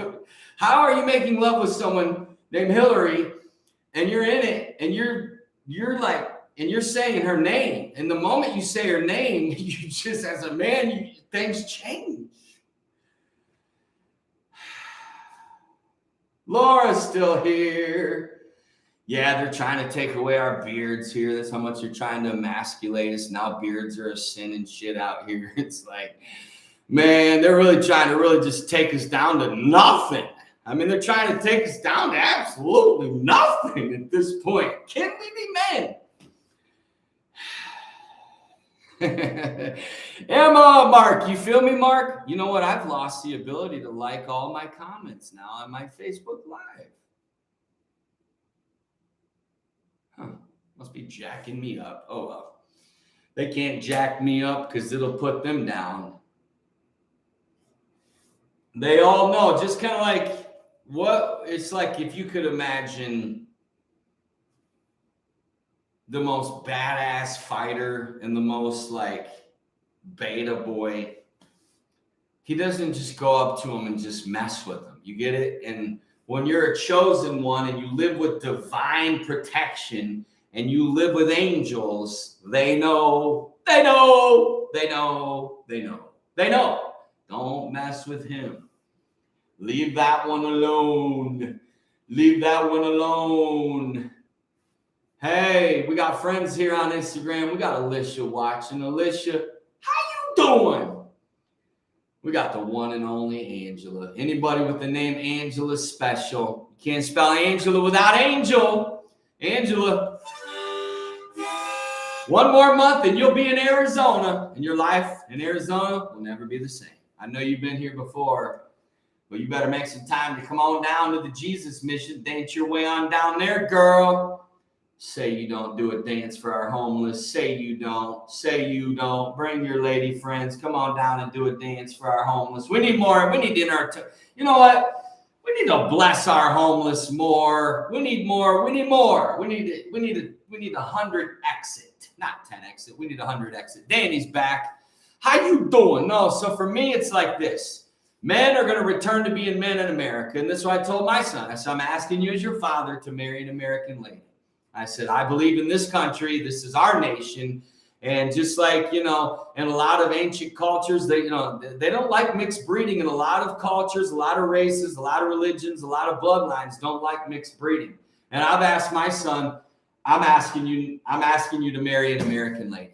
I'm asking you to find one from this nation. To me, the Southern ones are probably the best. They just are. And I'm not even going to tell you to sleep on, The ladies, it's just this. My son can only pick one. Imagine his ability to pick. Karen, Aunt Karen in the house. What an honor. I got my Aunt Karen here. Let me tell you, this is what I'm talking about. I got prayer warriors in my family. We come from a legacy of prayer warriors. She goes to the church every Tuesday. I guarantee you she's probably at the church this morning praying. Boy, and every time I see her post about prayer, and I always put in there, Aunt Karen, you pray. You pray for old Caleb Maddix and I, Aunt Karen. And Jeff, hey, Jeff, how you doing in Colombia? Colombia, you're in the nation of Colombia? Jeffrey. Yeah, you guys, what, they're good here? The ladies are good there? Yeah, they are. Boy, I tell my son, you find you a Latino lady or a Southern lady or a European lady, you're going to win big, buddy. Or an Asian lady, you're going to win big. But don't sleep on the just everyday American ladies. And this is my point. Like, we've been shit on so much as a nation that people forgot our own greatness. And right? People forgot that, no, we're pure over here in America. We're not like the media tells you. We're not like our president showed you and our government officials. Americans are as humble, honest, real, kind as you'll find. You're just seeing the media version out there, y'all. Hey, I'm every day here. See about Matt Maddix? Let me tell you about old Matt Maddix. I live what they call the common life. So for 17,365 days, I lived among Americans. I was come from an American family. My father worked in a factory. You hear me, my friends? I come from small town. I come from Battle Creek. I come from the 80s. I know what real America was like, baby. I was raised around grandparents that lived through the Depression, lived through wars, grandparents that fought through wars, that were just real, that were down-home folks, that were humble, that were just honest. They told the truth. They told it like it was. Everybody kind of always tells me, man, one thing I love about you is you tell it like it is. I'm like, well, that's how I was raised. If you knew my Aunt Karen's on here right now, if you knew my Grandpa Davis, boy, if my Grandpa Davis had a microphone in today's America, you wouldn't like what he had to say. I remember him ranting and raving back in the 90s. I can only imagine what he'd have to say today.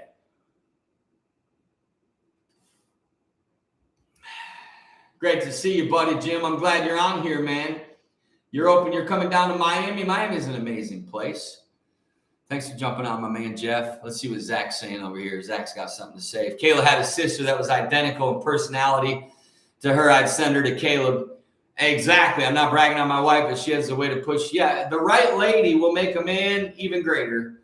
The wrong lady can take a powerful man, a great man, and destroy him. A man is literally made or broken by his lady, but a man can be made without a lady, okay? A man that has, the last thing a man ever wants to do is have a lady come in and shred his kingdom, everything he's built, everything he's done, his name, his legacy. And those ladies are what you call bitches and Jezebels. And just like you call men that cheat on ladies and, neglect their family. What do you call them? I don't know. But we're not going to have a society anymore of where men abuse ladies even. The fact that we have domestic violence in America is a shame. That our men should hang low. We should hang our heads low as men. The fact that ladies still don't feel safe in our nation and children still don't feel safe. You feel me? It's all about changing the frequency of the earth. It's about simplifying, realizing there's just two of us out here. It's just us, y'all. Hey, we can blame the government, or we can sit there and say, well, it was just two of us, males and females. Natasha and Jeremiah still on.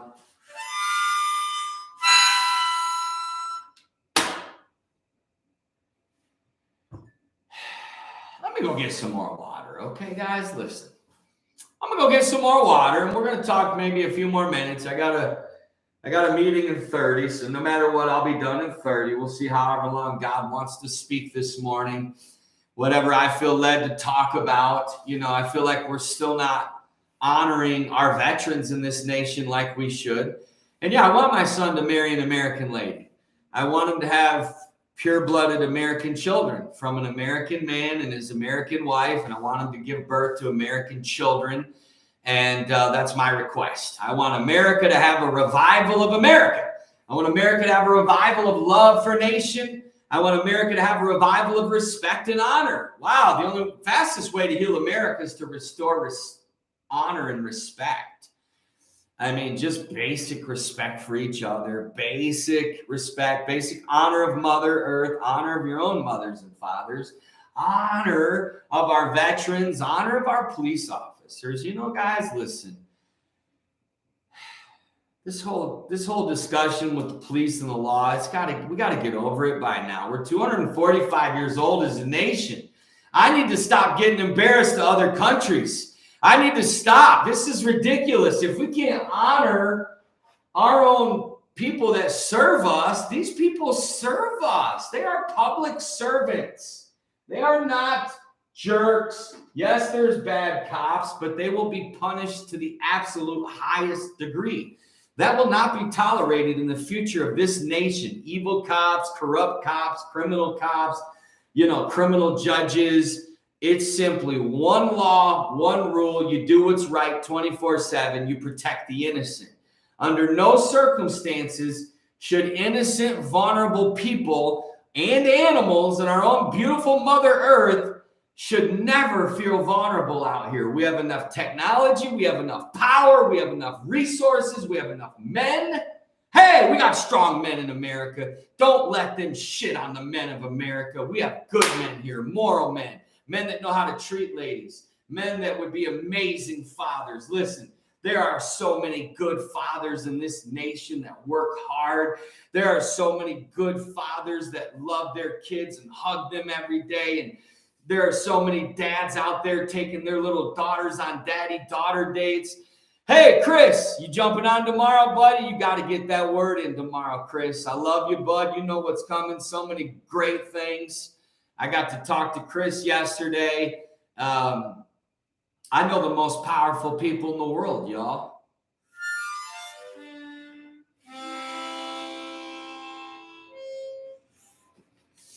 Proverbs 31, Brett. Boy, we got Shanna. Good to see you, Shanna. I sure love you and your husband. Friends of mine, I'm going to tell you right now, and I'm going to tell it to you strong. We in this country, America. I mean, I'd love to help everybody else, but first let's just talk about America. Huh? All we got to do is bring back personality, bring back vibe, bring back culture. Hey, we're 245 years old as a nation. Let's grow up. Let's act our age. Let's act like we got some wisdom and some soul. Let's act like we got love. Let's act like we got spirit. Let's act like we got heart. Huh? Let's act like we know how to protect our nation, protect our children, protect our land. Let's act like as a nation, as men and ladies, we know how to be gentlemen. Come on, it's not that hard to be a gentleman. It's not that hard to be a lady. Believe it or not, you'll feel better as men if you're a gentleman. And ladies, believe it or not, you'll actually feel better. Your energy would increase the more ladylike you act. I know that a lot of you have had to be the leaders of your homes, and a lot of it is because your men are just so emasculated in this society. Hey, don't think men are not emasculated in the four walls of the church. How you doing, Tanner? We got Tanner in the house. That's somebody you need to follow on the gram. He'll put it out there right and real. That's somebody who's right and real. You need your promised land. There will be no homeless. Come on, Brett. You know that. We're going to end homelessness in our generation. We're going to heal them. We're going to end it. The only people that are going to be homeless are people that want to live out in nature. Some people are called by God. Hey, the ones you want to be careful of, the ones you want to really deeply pay attention to, you ready? I'm going to change your life about homelessness forever. I'm going to forever change your life about homelessness for the rest of your life.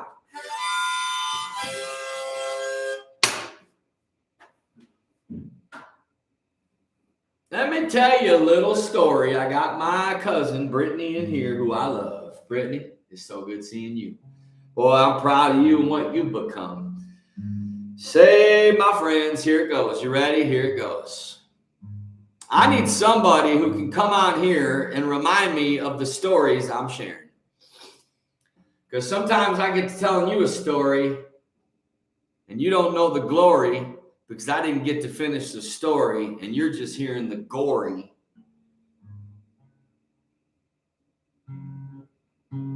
We're going to have a society of gentlemen and ladies. That's not hard. Is it hard to be gentlemen? Isn't it hard to be feminine? Gentlemen, feminine. Whoa! Gentlemen, feminine for the win. That's what's going to lead America. Hey, everybody else can be who they want, but they'll be gentlemen. Men who protect ladies and children and lands. Men who tell people to F off if they try to take away our independence and freedom. Men who don't mask up. Men don't wear masks. Hey, mask is ask. Men don't wear masks. Ask. Hey, how we doing? Do we got any men left in America? We got warriors. Do we got fighters? Do we got vocal men? Do we got men that'll pull out swords? Do we got men that'll protect lands? Do we got men that'll fight demons? Do we got men that'll protect homes? What about neighborhoods? What about cities? Huh? I know we got them. We got veterans. We got soldiers. We got entrepreneur men. We got small businessmen. We got CEOs. We got fathers. We got single men. Come on, be aware of the men that don't want to get involved, the ones that just like their privacy. Come on, we got Freddie in the house. Freddie, how you doing, man? Freddie, I got people that drive all over America that see me more than you do, buddy. And you live 30 minutes, man. Wow, you'll regret that one day. It's good to see you, though, my friend. You'll regret that one day, how close you were to me in this time in history. And all that time you could have had, and it'll vanish like that. And you'll be left just standing off in a distance thinking, dang, we have Maddix here. 4 years I've been here, Freddie. 4 years. You have Maddix in your backyard, buddy. 4 long years. 4 years you took for granted, my friend. I get it, though, buddy. I get it. I watched. I get it. I understand. You came in the beginning. You came in the beginning, and then when it got wild, you disappeared, buddy, just like a lot of them do. But it's good to have you on the show this morning, pal. I appreciate you, Freddie, even though you don't come around, Freddie. Boy, the things we could have done in Phoenix. Man, the things we could have done. The things we could have done, Freddie. You lived 30 minutes from one of the greatest soul winners in the history of the entire global world for 4 years. 4 years, my friend. Add up the amount of church services you visited versus the lunches you could have had with Maddix. Boy, the amount of preaching you listened to versus the one-on-ones, y'all are missing out. Jesus was a one-on-one. Everybody from the start of Genesis to Revelation, they were one-on-one. They were tribes. They were in mountains. They were in groups. They were in ships. They were around fires. They were people of nature. They were healers. They were dominant. They were world changers. They built nations. Hear me? God gave them wealth. God gave them name. God gave them a lot.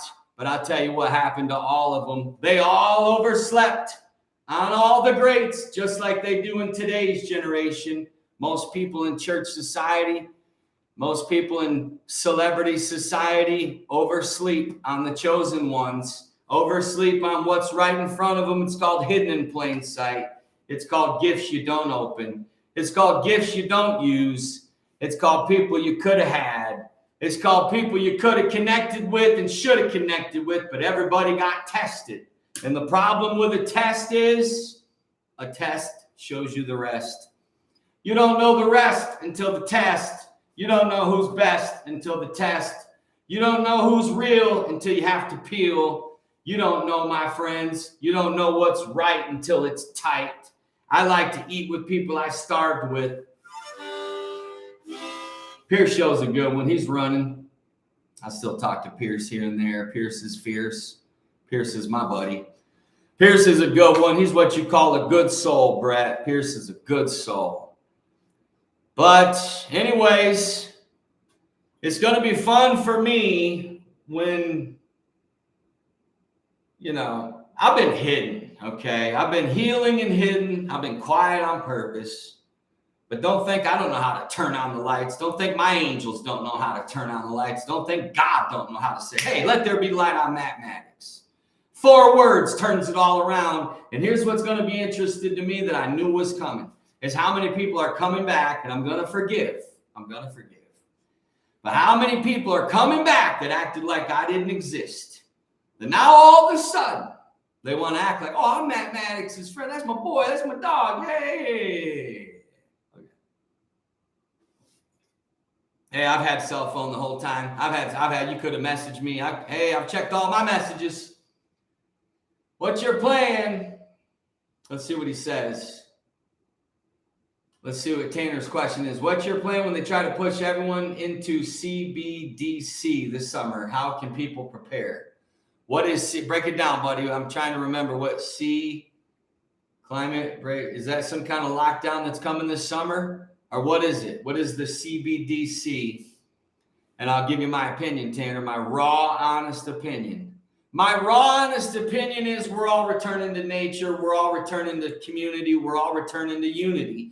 We're all returning to a trust in each other. You're going to have to learn to trust each other because here's what they did. They masked you. They distanced you.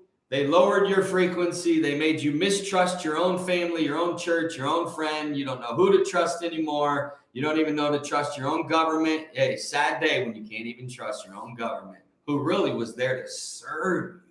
They should have had the most white glove service that we should have felt spoiled as citizens. We should have felt so loved and honored and served and cared for and just protected and like it's government for the people. They are servants to us, not us to them. We are not here to serve the government. We are not here to do anything. The government's just here to basically, hey, the government's on his shoulders. They better be careful because the government's on his shoulders, my friends. Don't think that he can't take them and just knock them off. Bible said he sets up one, he puts up another. We're going into what you call a yin-yang situation. We're going into a massive tsunami flow of good, of abundance, of healing, of life, of celebration, of victory, of power, of independence, of freedom. But that's not going to come easy. That's not going to come without people waking up. That's not going to come without people realizing we don't even need the government. We can make them so irrelevant, but nobody knows how to actually defeat them. You don't defeat them by overtaking them. You defeat them by never giving them your money again, ever, ever, ever, ever. You say, you know what? You've lost all credibility with me. You've lost all trust. You're not doing what's right. You're not doing what's ethical. We're business people. We're Americans. This isn't how we teach our children. This isn't how we want our children and teens to see it. This isn't how we live. This isn't how we act. So whatever it is, whatever they try to do, we should resist. Whatever they do, we should do the opposite. If they say lockdown, we should all go buy tents and all go camp out in parks and everybody should become homeless. We should all protest by becoming homeless and refusing to go get gas, refusing to go to the store, refusing to go to their restaurants, refusing to fly on their planes. What happens if every American says, screw you, we're not flying on your doggone cheap-ass planes with your cheap-ass airports? What happens if we actually hit them in their pockets? What happens if we actually stand up? What happens if we understand how sovereign we are, how royal we are, how powerful we are? So whatever it is, Tanner, I don't know what's coming. I don't know what they're going to do anything they want because 2020, they looked at it and thought, well, that, didn't realize it'd be that easy. But it won't be easy next time because there is an awakening. And there are angels, and there are ancestors, and there are animals at work, and there are people there are beings, y'all. We have guests among us. Hey, we have guests among us. We got guests among us. This land is your land. This land is my land. From California to the New York Island, from the Redwood Forest to the Gulf Stream waters. This land was made for you and me. I'm just going to live in my land. I don't care. You know what? So what? So what if we got to grow our own food? So what? So what if we got to go survive nature? What about our Vietnam vets? They survived the jungle 13 months, huh? What about our homeless? They've survived years. I can take you to a homeless lady in Old Town that's been homeless 25 years. No phone, no nothing, no stoves, no electricity, no fireplaces, no car, no nothing. Her in nature, her and the angels. Hey, in the Bible times, God sent them manna by day, fire by night. God's a provider. We got angels among us. People are good. People will come together. People will rally. Hey, all that has to happen, even God said in the Old Testament, the people are one, therefore nothing will be restrained from them and what they can do. So hence why they try to divide, because it's called divide and conquer. Even Jesus said, united you stand, divided you fall. So the only answer is unity. The only answer is unity. The only answer is to unite. The only answer is to come together. This season of 2020 was about everything and everyone being exposed so you know you can trust. If you're living in la la land right now, you're dumb. If you don't have a tight inner circle right now, you're dumb. If you don't understand the times that we live in, if you think these are all conspiracies, if you think that this is all just going to blow over if President Trump gets reelected, if President Trump let's say the 2020 election was overturned tomorrow and he was put back in, okay? We already had 4 years with President Trump. We act like that was the best 4 years of our 245-year history. Guys, if this is our standard, if this is who we want to be as a nation, if this is how we want it to look, if we want to keep up with the same languaging, and I thought 2020 was about a reset. I thought Jesus said a new heaven and a new earth. We're in the age of Aquarius. I mean, whatever religion you're a part of, whatever spiritual practices you have, good things are coming. Revival's coming. We're going to the streets.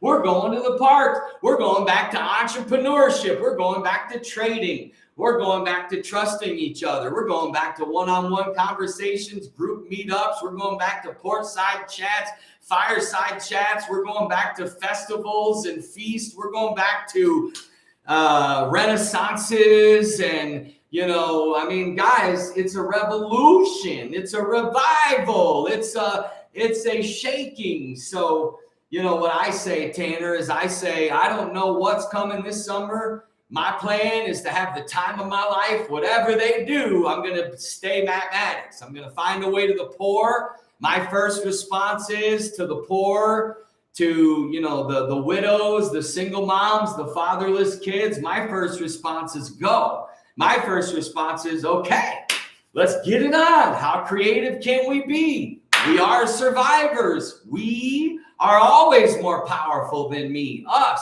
USA, us, Jesus, us has power. We have power.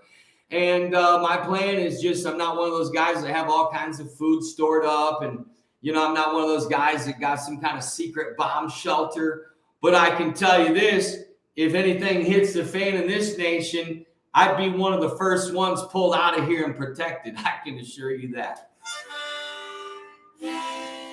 So let's say they say there's supposedly going to be a lot of people dying and a lot of people vanishing and whatever. But I can assure you, Tanner, a lot of us chosen ones, we protected.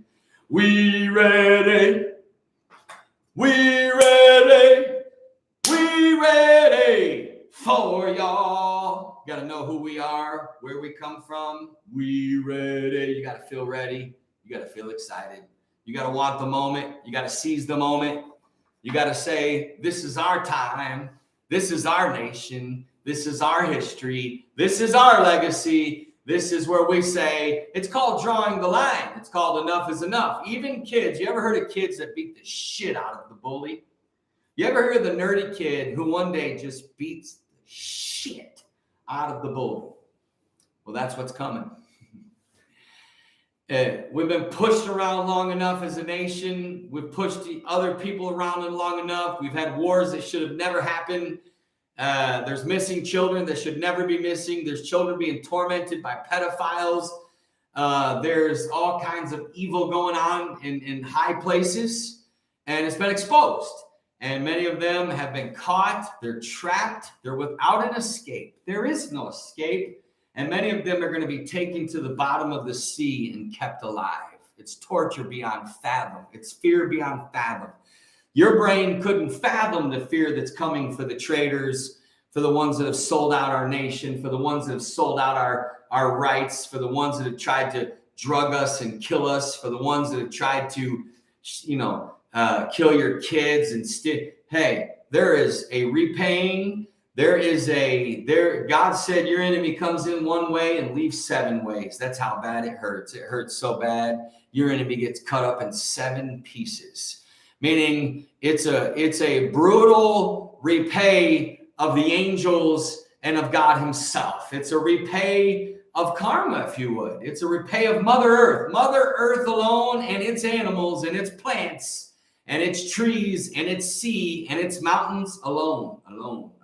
The stars, the sun, the moon, the planets.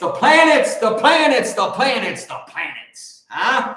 Who are you? Where are you? You're going to speak fear. You're going to speak faith.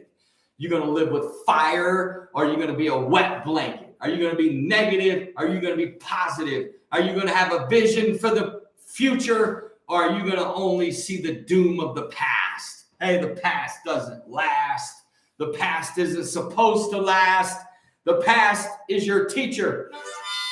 Failure is a gift. It's hard, and as much as that failure hurts, as deep of regret as you feel, as far as you think you should be, as behind as you think you are, what you don't realize is you're right on time. You're right on time, my friends.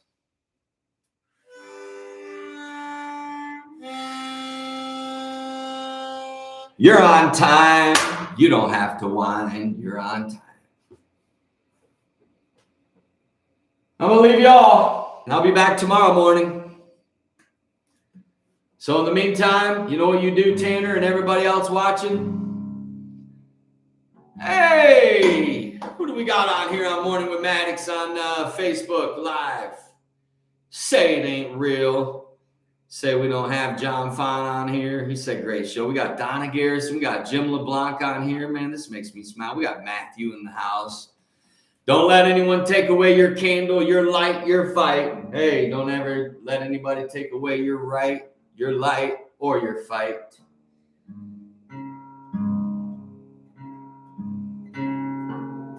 Sail on when the water gets high. Sail on. It's just a matter of minutes till the ship comes to get us, and we'll all be in it. Sail on. When the wind starts to break, sail on. Come on, doesn't matter what's going on. The Bible said God's a very present help in the time of trouble. No matter what happens, just stay calm. You know what Jesus did when the storm came? He spoke peace. And the Bible said there was a what? A calm. Hey, peace is in the Bible 400 times. Hey, 432 times the Bible talks about peace. Peace. Wonderful peace coming down from the Father above. Thank you, Charlene. I appreciate that. Sweep over my spirit forever, I pray. Come on, y'all. We got peace that passes understanding. Sometimes you can look at disaster, you can look at craziness, you can look at trials, you can look at it all, and you can still smile. Sometimes you got to get a smirk and just smirk at hell and say, you missed again. I'm still here. That just goes to show you the power of goodness and mercy, my friends. It'll be with you all the days of your life. Hey, Jim, how you doing? He said, great words. Thank you, bud. That means a lot to me from you. Yeah, everything's going to be all right. It really is. Even in your toughest losses, Hey, what's that song say? He was there all the time. He was. I've had many tears and sorrows. I've even had questions for tomorrow. You will. You'll have questions. That's all right. You'll have tears. Hey, you'll have some tough times. You'll have times when you're hungry. You have times you're out of money, and it don't make sense why you're out of money. It's never made sense while I was out of money. I'm the last human on this planet that should have ever been out of money. What a crime. What a shame to everybody that knew me. What a shame to every church, every family member, every millionaire, everybody that knew Maddix in history. Boy, the only reason America suffers is because you blessed the wrong people. The only reason America suffers is you promoted the wrong ones.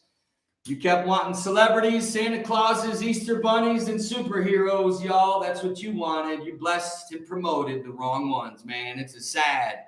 Boy, if there's any movement that should have ever had unlimited resources and unlimited money, should have been the stuff we were doing, y'all. That's a sad mark in history that people with resources, millions of people out there know who we are and know what we do for the poor and know what we do for homeless teens and fatherless kids. And they have cobwebs in their buses and they have cobwebs in their unused vans and they're sitting on resources and they got millions in the bank. They own 3 or 4 cars, 4 or 5 or 6 investment properties. Heck, I was homeless for 2 years as one of the greatest preachers of all time, the father of Caleb Maddix. Knowing everybody, the great Maddix, I lost my mind. I lost everything, and I mean everything. And what a crime, what a shame, what a sad reality. That somebody like me that could have helped so many was left to die, was left to suffer, was left to bleed, was left just all alone, was left to say, you know what? Those are just what they call a vinegar in the mouth. I know Christ, what it feels when you're sitting there thirsty as heck. And all they do is stick vinegar in your mouth. Hey, everyone's got to go through that. It's called the bitterness test. It's called being thirsty, but being fed a sponge full of vinegar. It's the bitterness test. It's being a beautiful soul, but treated like such crap. It's being a good human out here fighting for nothing but good causes and literally being treated so dishonorable. No wonder Jesus left his hometown. He said, you know what? I can't even work here. You guys have so much disbelief and so much dishonor that my power won't work here. My supernatural will not work here. And the Bible said he left them having only done a few. And think of the few think of all that America has been missing out on. They've had voices like myself and others. I mean, even Jeff Arnold still doesn't get awarded night services at a general conference. Like, he should have the opening night until he dies. You know what I'm saying? Like, he should have the night service of every major conference until he dies. If he hasn't earned that by now, we have serious problems. We have serious problems on our hands. We have problems on our hand you can't shake a stick at. When some of the most powerful voices on this planet have been completely choked out. Literally. Silent. Choked out in silence, left for dead, thrown away, cursed, hated, spit on. Hey, he was despised and rejected of men. You can't pray to be like Jesus and then not go through every doggone thing he went through. Because I'm going to tell you right now, it's brutal and it hurts. And it'll put a wound in your soul only God can heal. There it is right there, Tanya. We will dwell in the house of the Lord forever. It'll put a wound in your soul that only God can heal. And you know what? It'll teach you a love that's deeper than, hey, love you. Hey, call me. Hey, call me if you ever need me. I've heard that 10,000 times. People don't call you when they need you. You know that. Why do my fellow Pentecostals think our way is the only way? How we do things is the only way.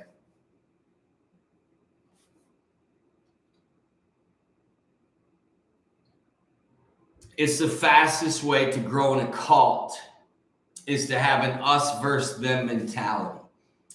It's the fastest way to power, to control, to just peace. There's no better feeling than feeling like we're the only ones on the planet. There's no better feeling than feeling like we are God's only people and that God won't even think about doing anything outside of us. There's no better feeling than feeling like we are the chosen ones. We are the ones with the truth and the message. And that very well may be true. That very well may be true. Boy, thank you very much, Mark. I'm humbled to even be in that list. Boy, that's a list. Those are some ones right there. I was close to Lee Stone. I can tell you hundreds of stories about conversations with him and the things he taught me. Hey, I was taught.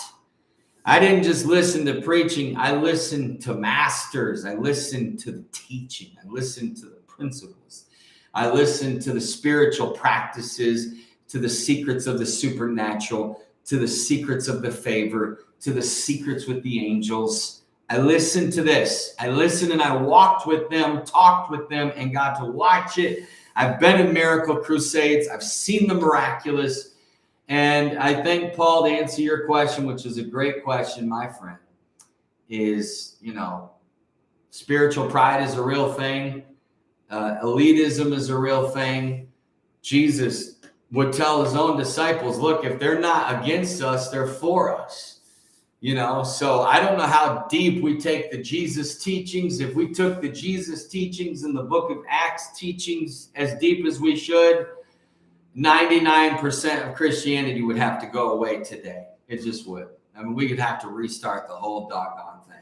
If we were really following from Genesis to Revelations, all the Bible cultures, all the laws, all the standards, all the rules, all that we're supposed to obey, friend, I promise you, you wouldn't get out of bed any day of your life. And you would live in the woods and you wouldn't talk to anybody. You wouldn't have a phone. You would literally be, like an animal in the woods. Just think of an animal in the woods right now and what they're contributing to society. That's what you would become. And quite frankly, Pentecostal culture is very powerful, but it's also extremely unhealthy sometimes. Now, that being said, I try not to say too much because, they're doing great things and they're needed on the earth. They're a blessing and, they do good for people. I think they do more good than bad. And I got a lot of respect for Pentecostal people. And I would not be who I am without Pentecostals. I would not have what I have without them. So there's no way to take Pentecostal out of my life is to take, is to take who I am away. You know what I mean? There's so much invested in them and me and me and them, the duality of investment of me into them and them into me, that there's no separation. Just because I'm no longer licensed with an organization doesn't make me less Pentecostal. Like I tease, I'm more Pentecostal than most of the Pentecostals. I'm more conservative than the most conservative ones. Just in other areas, you get it? Like someone could feel they're more conservative because they wear their sleeves to here. Or they're more conservative because they don't wear a wedding ring or because they don't have a TV or they don't, But those people have iPhones, I mean, dude, take a look at the back of your iPhone. The logo has a bite out of the apple. So what is the real Apple story? Is it the Bible one or the one we're living in now? Huh? Whoa. You talk about we rip Adam for biting out of the apple. You're holding a phone that's got an apple bitten out of it. And you're ripping Adam for biting out of the apple. But you bit out of the apple. Hey, you bit the apple of technology. You bit the apple of social media. You bit the apple of, having access to the world's. Listen, there's not a one of you that if you have an iPhone, you don't have access to the world's knowledge. You hear me?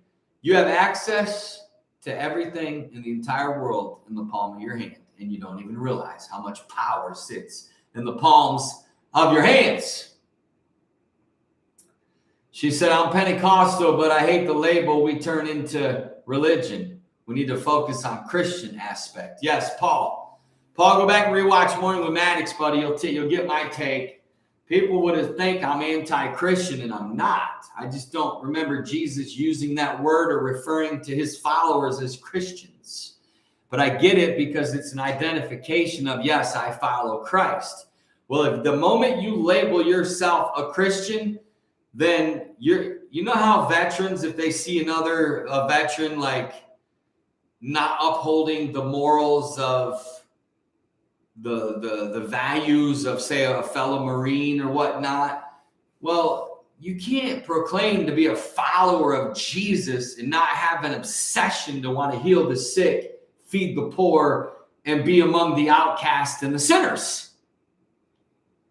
If your Christianity is not producing you being around eating with sinners and being around misfits and being in and out of prisons, visiting them, and being in and out of hospitals, praying for people, and if your Christianity doesn't consist of being in the streets, casting out devils and baptizing people in rivers and lakes, and if your Christianity doesn't consist of feeding the poor on the weekly, then it's not Christianity. It's commercialized Christian theater. It's not Christianity. It's not Jesus, because Jesus wasn't that way. He wasn't about a sermon. He wasn't about an hour meetup at a church calling it a church.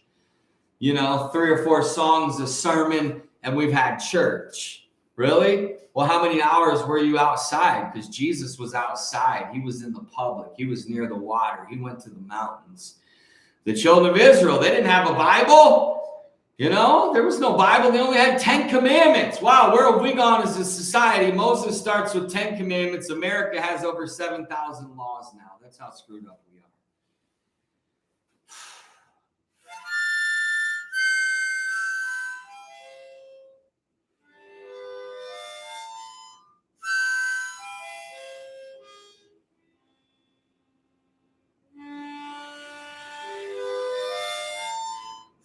We did it. We did it, and we're doing it. I'm not anti-Christian. I'm not anti-religion. I'm not anti-church. I'm anti the BS. I'm anti the way we've shown it to our children and our teens. I'm anti not taking this name and representing it the way we're supposed to. That he gave us more freedom than we realize. He gave us more authority than we realize. And he gave us more power than we realize. And when you realize that, you'll use your eyes. And when you realize and use your eyes, you won't have a surprise. Charlene says, I love my church. I just don't feel like I could live up to the standards. And you never will. You never will, Charlene. Even if you do it to please them and fit in, and they'll be proud of you, and they'll even bring you on the platform and brag on you, your heart won't let you deceive itself. And never do things against your heart and against your soul to climb a rank or to be fit in or to feel holier or to feel like God is now more pleased. No, God is only pleased with truth and honesty. God is only pleased with you just being brutally honest. You know what, guys? If you think that you're going to live everything in the Bible, you are the most confused human breathing. That ain't even why God put the Bible there. God did not put us on this earth for 70 years and expect us in our 70 short years with this much confusion and this much ridiculousness and say, you know what, you're going to get on earth and there's one book here that's been edited by all kinds of men. How many times has the Bible been translated? Do you even know who edited the King James Version? Have you studied to even know who King James was? Do you know Trump has a version of the Bible now? Now the Catholics have a Bible. The Mormons have a Bible. Isn't that cool? This would piss me the heck off if people did this with my writings after I died. This would piss me off. You don't take God's word and change it. It's like there's in every doggone version for the Bible. Now there's an apostolic Bible. What? What is an apostolic Bible, a Catholic Bible, a Mormon Bible, a King James Bible, an NIV Bible, an English Standard Version, a Living Bible, this Bible, and then all of a sudden you got to find one, get every one of those 31,000 32,100 verses just right. And I mean, you got to do it just right. Otherwise, God's going to send you to hell. You really believe that's how God is? Do you really believe that? Do you honestly believe this? Do you really honestly believe this story? Rissa says, am I live again? I never left. I stay live. I stay live because I thrive, because I know the power of 5. You don't know the power of 5 yet. You don't know why David used specifically 5 smooth stones.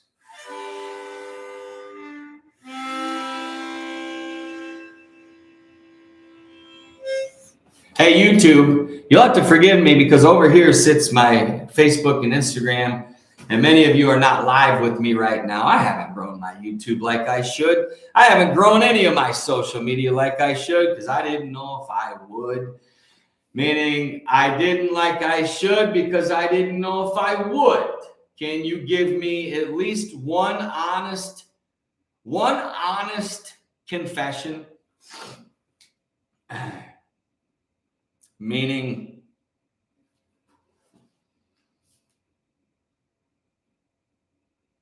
I don't know too many warriors or too many great God-called men in history that first didn't go the other way. Even Jonah, that first didn't say, I don't want nothing to do with that. So what version of the Bible do I read says, Rissa, who orders a 5-4 shot brown sugar with oat milk, coffee, whatever. What did it taste like, Rissa? I mean, at that point, you might as well get a Dr. Pepper. If you're going to do that to your coffee, just go get a Dr. Pepper. If you need something sweet, get a Dr. Pepper. Don't turn your salty things sweet, and don't turn your sweet things salty, and don't turn your spicy. Hey, people say, do you like spice? Boy, do I love spice. If it ain't spicy, it ain't food. You hear me? It's rude. Don't give me food without spice. That's rude. That ain't food, dude. Come on, that's an attitude. You give me bland food. You don't know food if it's bland. No, but here's the thing. What was I saying? Who can remember before I go? Should I stay or should I go? Should I stay or should I go? You mean you don't love Dr. Pepper, Rissa? What's wrong with you? What's the matter with you? What do you mean you don't love Dr. Peppy? Huh? You don't have a pep in your step because you don't have Dr. Peppy. Dr. Pepper is the drink of earth. It is the drink of society. It is the healer of the brain, of the eyes, of the mouth, of the soul. It is the refresher of your day. It is the one drink God says, go ahead. It is the one drink that, you know what? It's the only soda that should be on earth. I'm for eliminating all soda but Dr. Pepper. Maybe cherry Coke. Maybe a Mountain Dew. I don't know. I don't like soda. I don't drink soda, but I sip it. And I love a Coke every once in a while, especially if I'm eating Mexican. If you don't love a Coke when you're eating Mexican, then you're not eating Mexican. Just admit you are an official Tex-Mex white Mexican eater. You don't eat Mexican. If you don't have a Coke, you're a joke. Come on, my friends. Healer of the brain, Larissa. When's the last time you had a mason jar with ice and poured Dr. Pepper in it? You go get yourself a mason jar. You put ice in it. You pour Dr. Pepper in it. You drink it, and you think in your brain that first drink of that Dr. Pepper, and tell me if it don't move through you, Larissa. Tell me if it doesn't do something to you. All right, cherry Coke, I feel that. I got to have mine. If I'm going to have soda, it's got to be fountain soda, or it's got to be in the can, ice cold can. I cannot stand soda in a plastic bottle. That is literally soda in a plastic bottle. Is this sign fitting for me or what? My sense of humor may hurt your feelings. I mean, at least I tell you up front, hey, I might say something that'll hurt your feelings.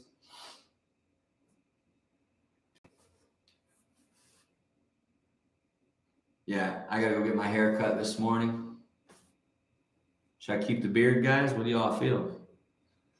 Some preachers asked me, said, I'd love to have you come preach, but I'm going to need you to shave your beard. I'm like, well, I'm going to need you to not ask me to come preaching. If I got to shave my beard to come preach at your church, then Jesus wouldn't even be allowed to come preach. Rissa says, keep it. Should I grow it? You should see my brother and my nephew's beards. You know. They call it clean shaven. So I guess you look more clean as a man if you're shaven. I don't know about that. I don't know if that's where it's at.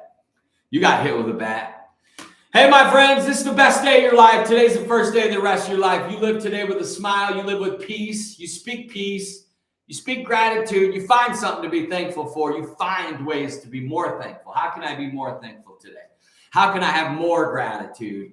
Hey, how can I say something positive here? How can I look at this more positive? How can I look at this from a different perspective, right? How can I sit here and say, you know what? I'm going to speak positive today. I'm going to speak faith.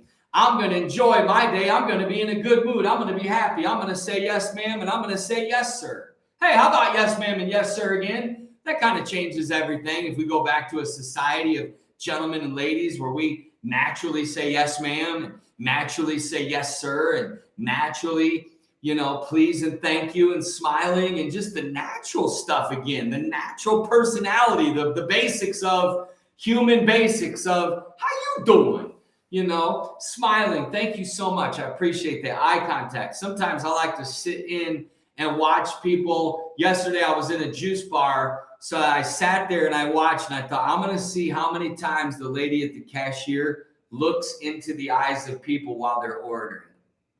And it blew my mind how many times that people would be ordering and she would not be looking in their eyes. It blew my mind how many times she would speak back to them and look down and not even look in their eyes. Guys, the eyes is no surprise. Eye contact is the most easy, basic, beautiful, simple thing to do with another human. But it makes a lot of people uncomfortable. How you doing, Tanner? Tanner came back on. Yeah, I'm getting ready to jump off. I was on 2 hours this morning. I started at 6 a.m. Just finished with my prayers. I love y'all. Appreciate you watching. Stay strong. Enjoy the rest of your day. Make sure you watch the replay. If you don't watch the replay, I don't know if you can stay. Hey, but watch the replay in fast motion. What I do is I'll